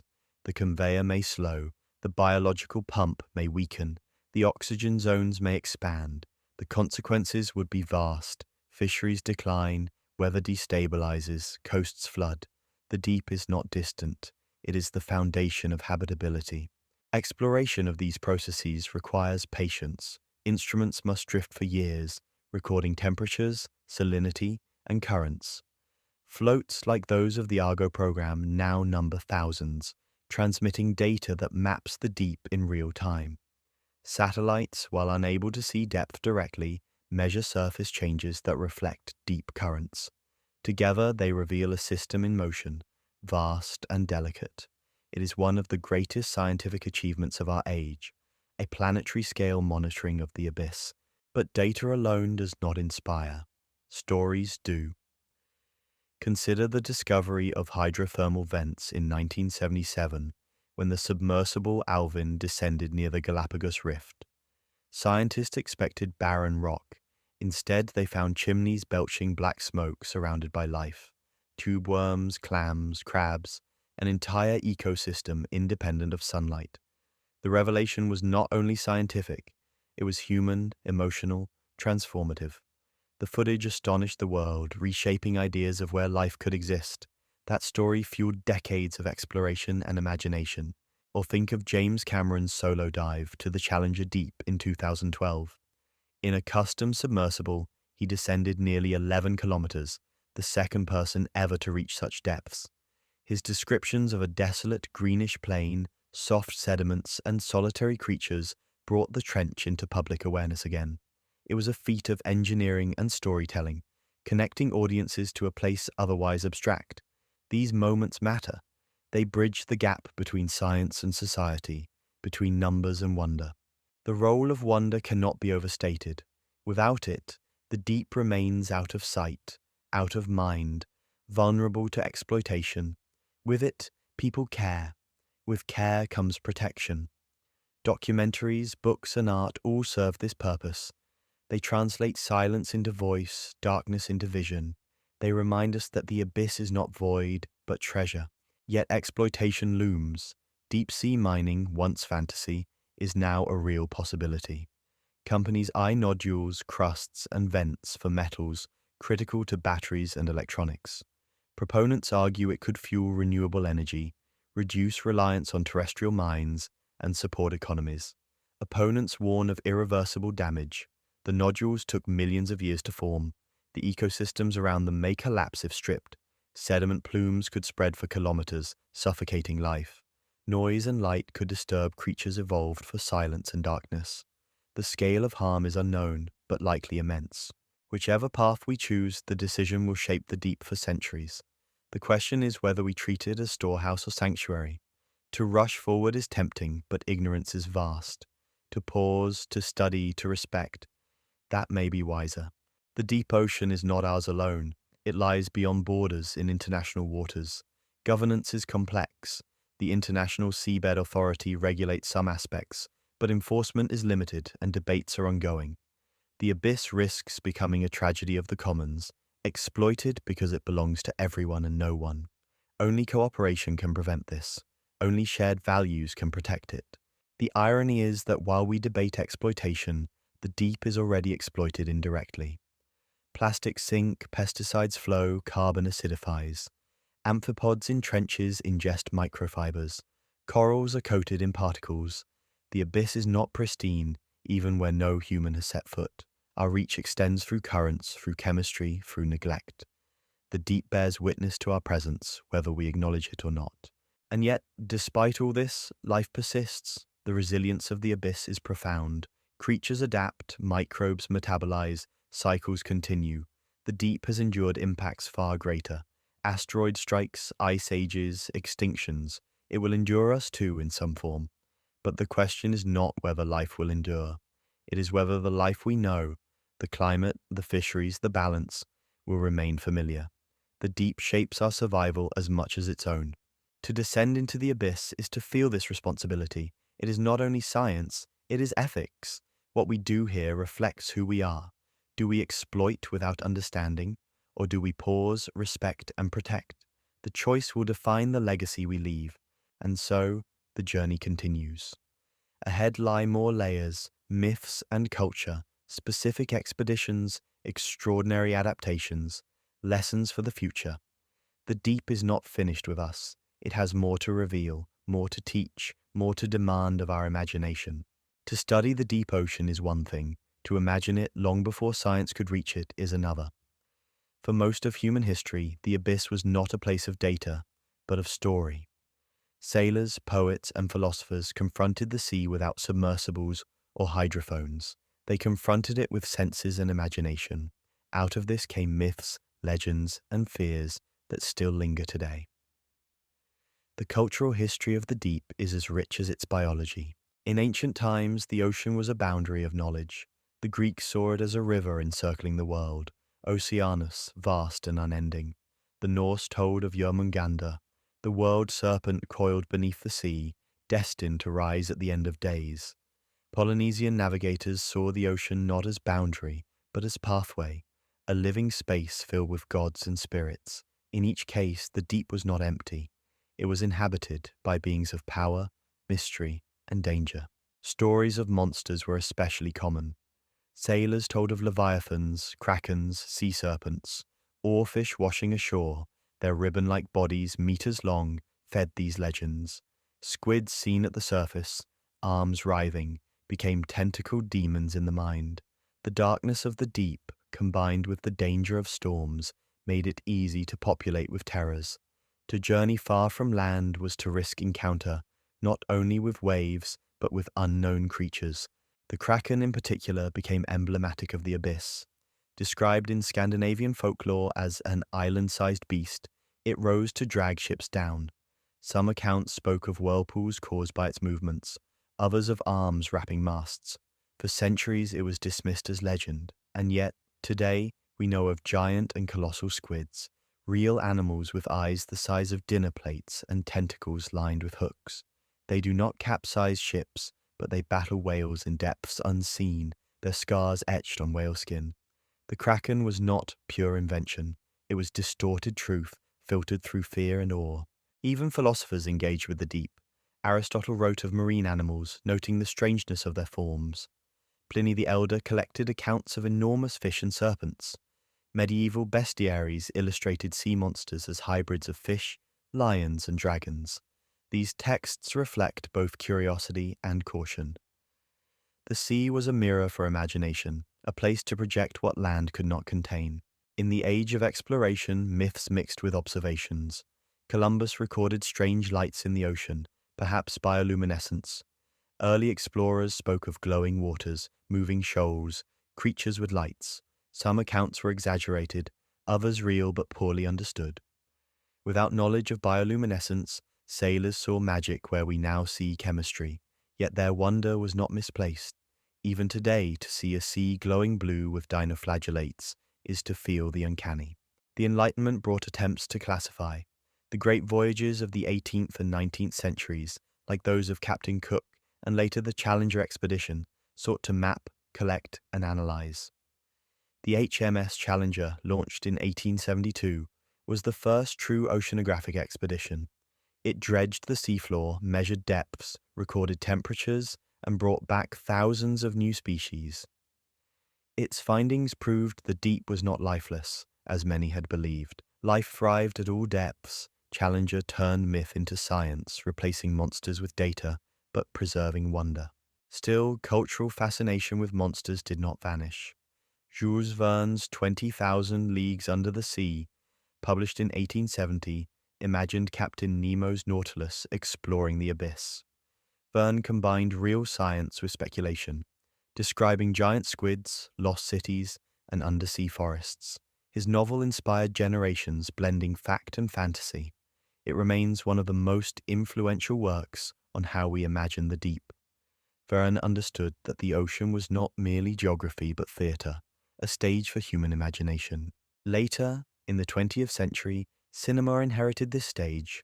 Films like The Abyss, 20,000 Leagues Under the Sea, and countless monster movies used the ocean as setting for fear and awe. The darkness, the unknown, the pressure, all became metaphors for the subconscious, for human fear of the unseen. Even today, popular culture often portrays the deep as haunted, filled with dangers. These portrayals are not accurate, but they capture a truth. The deep unsettles us. Its strangeness reminds us of our fragility. But myths are not only about monsters, they are also about wonder.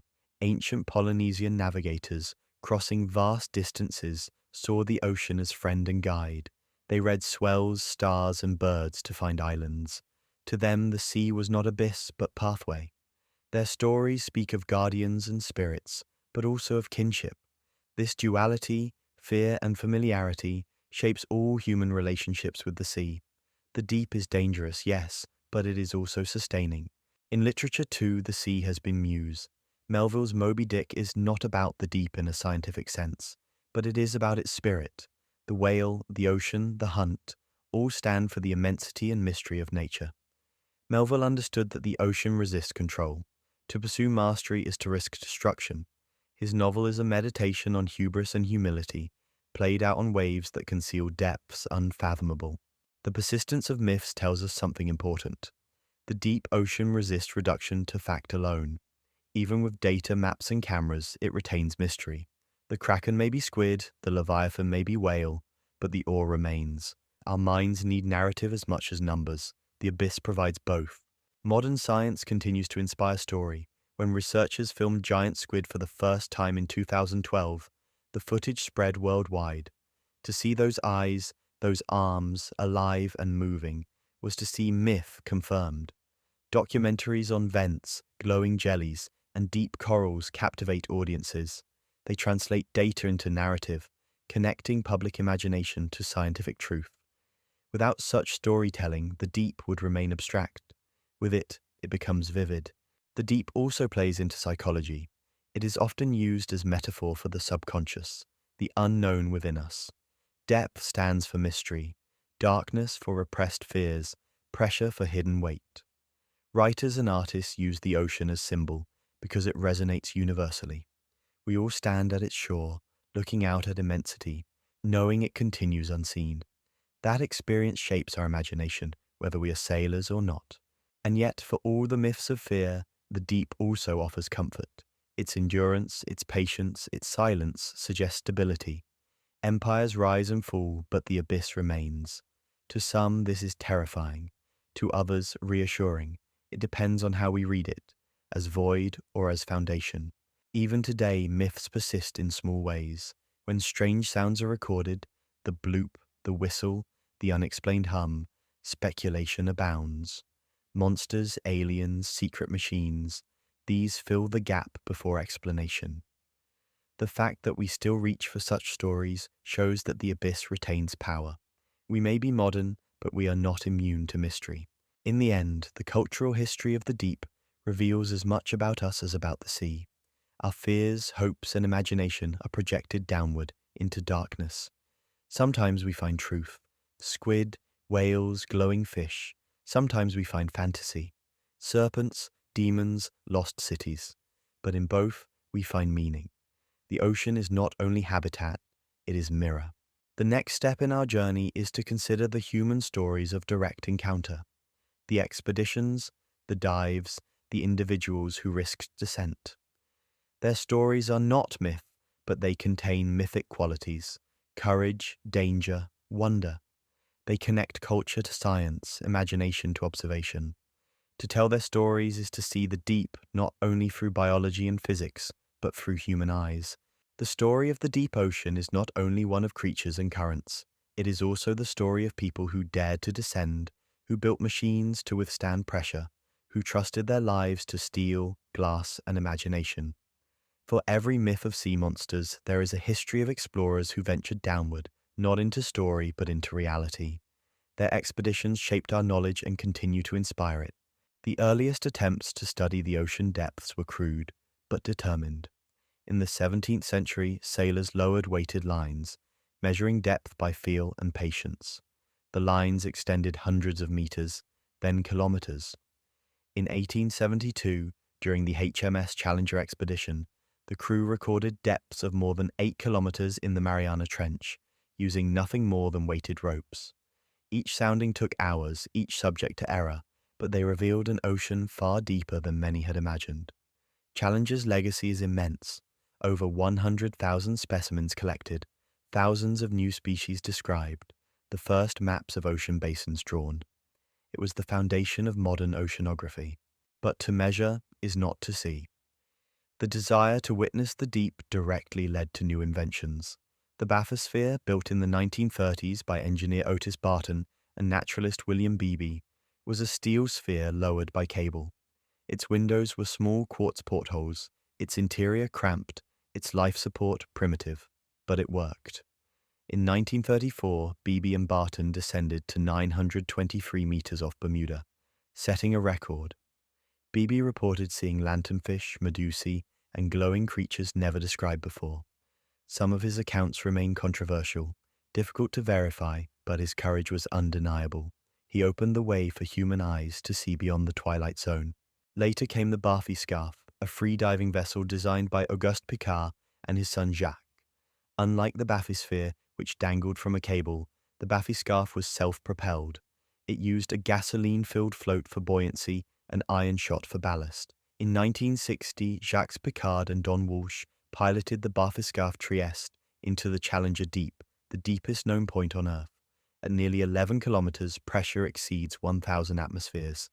Windows creaked, the descent took nearly 5 hours, and the bottom was flat and featureless. They reported seeing a fish, though later debate questioned this. Regardless, their dive remains one of the most extraordinary achievements in exploration. For decades after Trieste, no one returned to such depths. Submersibles explored shallower realms, thousands of meters rather than tens of thousands. Alvin, built in the 1960s, became legendary. Compact, maneuverable, and equipped with manipulator arms, it made over 5,000 dives. It discovered hydrothermal vents in 1977, witnessed black smokers, and studied Titanic's wreck. Alvin transformed deep-sea research, enabling not just glimpses but systematic study. Many of the images we know of vents, corals, and deep fish come from Alvin's cameras. Other submersibles followed: Shinkai 6500 in Japan, Nautil in France, Mir 1 and 2 in Russia, all capable of diving to 6,000 meters or more. Each contributed to science, exploration, and even art. In the 1990s, filmmaker James Cameron used the Mir submersibles to film Titanic, blending storytelling and exploration. Later, in 2012, he built the Deep Sea Challenger, a one-person submersible shaped like a torpedo. Alone, he descended again to the Challenger Deep, filming the seafloor with high-definition cameras. His account of a flat, desolate landscape captured the starkness of the trench. Robotics expanded exploration further. Remotely operated vehicles, ROVs, tethered to ships, can dive deeper and stay longer than manned subs. They are controlled by pilots on the surface, transmitting real-time video. ROVs have filmed glowing siphonophores, sampled vents, and mapped trenches. They have even explored wrecks like the Bismarck and the Deepwater Horizon site. Unlike manned subs, ROVs face no risk of human loss, enabling daring missions. But they lack the human sense of presence. Many explorers insist that nothing compares to being physically there, to seeing with one's own eyes. Autonomous underwater vehicles, AUVs, add another dimension. Unlike ROVs, they are untethered, programmed to map or sample on their own. They glide silently, carrying sensors and cameras, traversing kilometers in darkness. Fleets of AUVs may one day map the entire seafloor, filling in gaps left by ships and satellites. Already they have revealed ridges, trenches, and habitats previously unknown. Each of these expeditions adds to a long tradition of human curiosity. To descend into darkness, to risk pressure, to peer through tiny windows at alien landscapes. This is an act of courage and imagination. It is also an act of humility. Many explorers describe a sense of awe, of smallness, of reverence. To see the deep is to be changed. The human stories behind these expeditions are as compelling as the discoveries. BB, describing creatures no one else saw, faced skepticism but remained steadfast in his wonder. Pickard and Walsh, crammed in a sphere with frost on the inside, endured hours of descent into silence. Cameron, risking his life alone in a prototype, pursued vision as much as science. Each embodied both science and story, numbers and narrative. Even disasters carry lessons. In 1973, Alvin was accidentally dropped into the sea and sank to the bottom at 1,500 meters. Months later, when it was recovered, researchers found sandwiches still edible inside. The cold and pressure had preserved them. It was an odd but telling reminder. The deep slows decay, preserves history, holds memory. In a way, Alvin's sandwiches were as revealing as its discoveries. Other losses have been tragic. Submersibles and divers have perished, victims of pressure, leaks, or accidents. These deaths remind us that the deep is not forgiving. It demands respect, preparation, and caution. To descend is to accept risk. To study the abyss is to confront danger. But for those who do, the reward is profound. Knowledge of a world unseen, stories of survival, and images that transform our sense of Earth. The future of exploration promises even more. Technologies improve, costs decrease, interest grows. International collaborations build fleets of vehicles, sharing data and discoveries. Private companies and philanthropists fund missions once limited to governments. The deep is becoming more accessible, though never easy. With access comes responsibility, to balance curiosity with care, discovery with protection. In all these expeditions, one theme recurs. The deep is not empty. Every descent confirms life, complexity, and wonder. BB's glowing fish, Pickard's trench floor, Cameron's desolation, all revealed reality, not void. Science replaces myth, but awe remains. As we continue, we must ask, what drives us downward? Is it science, story, or something deeper? Perhaps it is the same impulse that drives all exploration, the desire to see what lies beyond. The deep is our last frontier on Earth, a frontier not of conquest but of understanding. To explore it is to complete our picture of the planet, to honor its fullness, to acknowledge its mystery. And so, the journey goes on. We have traced myths and expeditions from Kraken to Bathysphere, from Challenger to Cameron. Ahead lies more, the creatures themselves, their adaptations stranger than any machine, their strategies of survival more ingenious than any invention. The abyss still has lessons, and our descent is far from over. To reach the end of our journey is to realize that the deep ocean has no true end. Its plains stretch beyond horizons, its trenches plunge beyond imagination, its ecosystems endure beyond our lifetimes. We have spoken of myths and monsters, of expeditions and machines, of creatures that glow, shrink, enlarge, and fuse. We have traced the currents that regulate climate, the migrations that pump carbon, the sediments that archive history. We have watched whale falls, glowing siphonophores, and the patience of corals growing through centuries. And yet, what lingers most is not the facts, but the perspective. The deep teaches humility. It reminds us that our planet is not conquered, not complete, not fully known. It shows us that wonder still exists, not only in galaxies overhead, but in the waters beneath our feet. It shows us that resilience is not always loud, but often quiet. The slow pulse of a shark that lives for centuries, the soft rain of marine snow, the silent endurance of microbes in rock. The abyss also teaches responsibility. We have seen how plastics sink into trenches, how mining threatens nodules, how carbon alters chemistry. We cannot pretend the deep is beyond our reach. We are present there, whether we wish to be or not. The question is not whether we will change it, but how. Will we scar it with haste, or will we learn patience from its own inhabitants? Will we strip its treasures, or will we protect them as libraries of possibility? The cultural stories we tell matter. Myths of krakens and leviathans once warned of danger. Stories of explorers inspired courage. Today, our stories must inspire care. The abyss is not lifeless, not monstrous, not empty. It is alive, fragile, vital. It is Earth's foundation, and our own survival depends on it. As we rise from the trench floor to the surface, retracing our descent, we carry more than images. We carry perspective. The ocean is not elsewhere. It is here, shaping weather, food, and climate. Its silence is filled with sound, its darkness with light, its emptiness with abundance. To know this is to see Earth more fully, to recognize that mystery is not a deficit, but a gift. And so, we close our exploration of the deep ocean, not because there is nothing more to say, but because there will always be more than we can say. The abyss remains, waiting for new expeditions, new technologies, new stories. It remains a frontier not of conquest, but of humility, not of ownership, but of wonder. If this journey into the deep has stirred your imagination, I invite you to share your thoughts in the comments. Which creature, which story, which mystery struck you most? And what other hidden corners of science would you like us to explore next? Your ideas guide where we go from here, and if you want to join us for those future voyages, whether into the ocean, the cosmos, or the very fabric of life, consider subscribing. Together, we'll keep searching, keep listening, and keep wondering.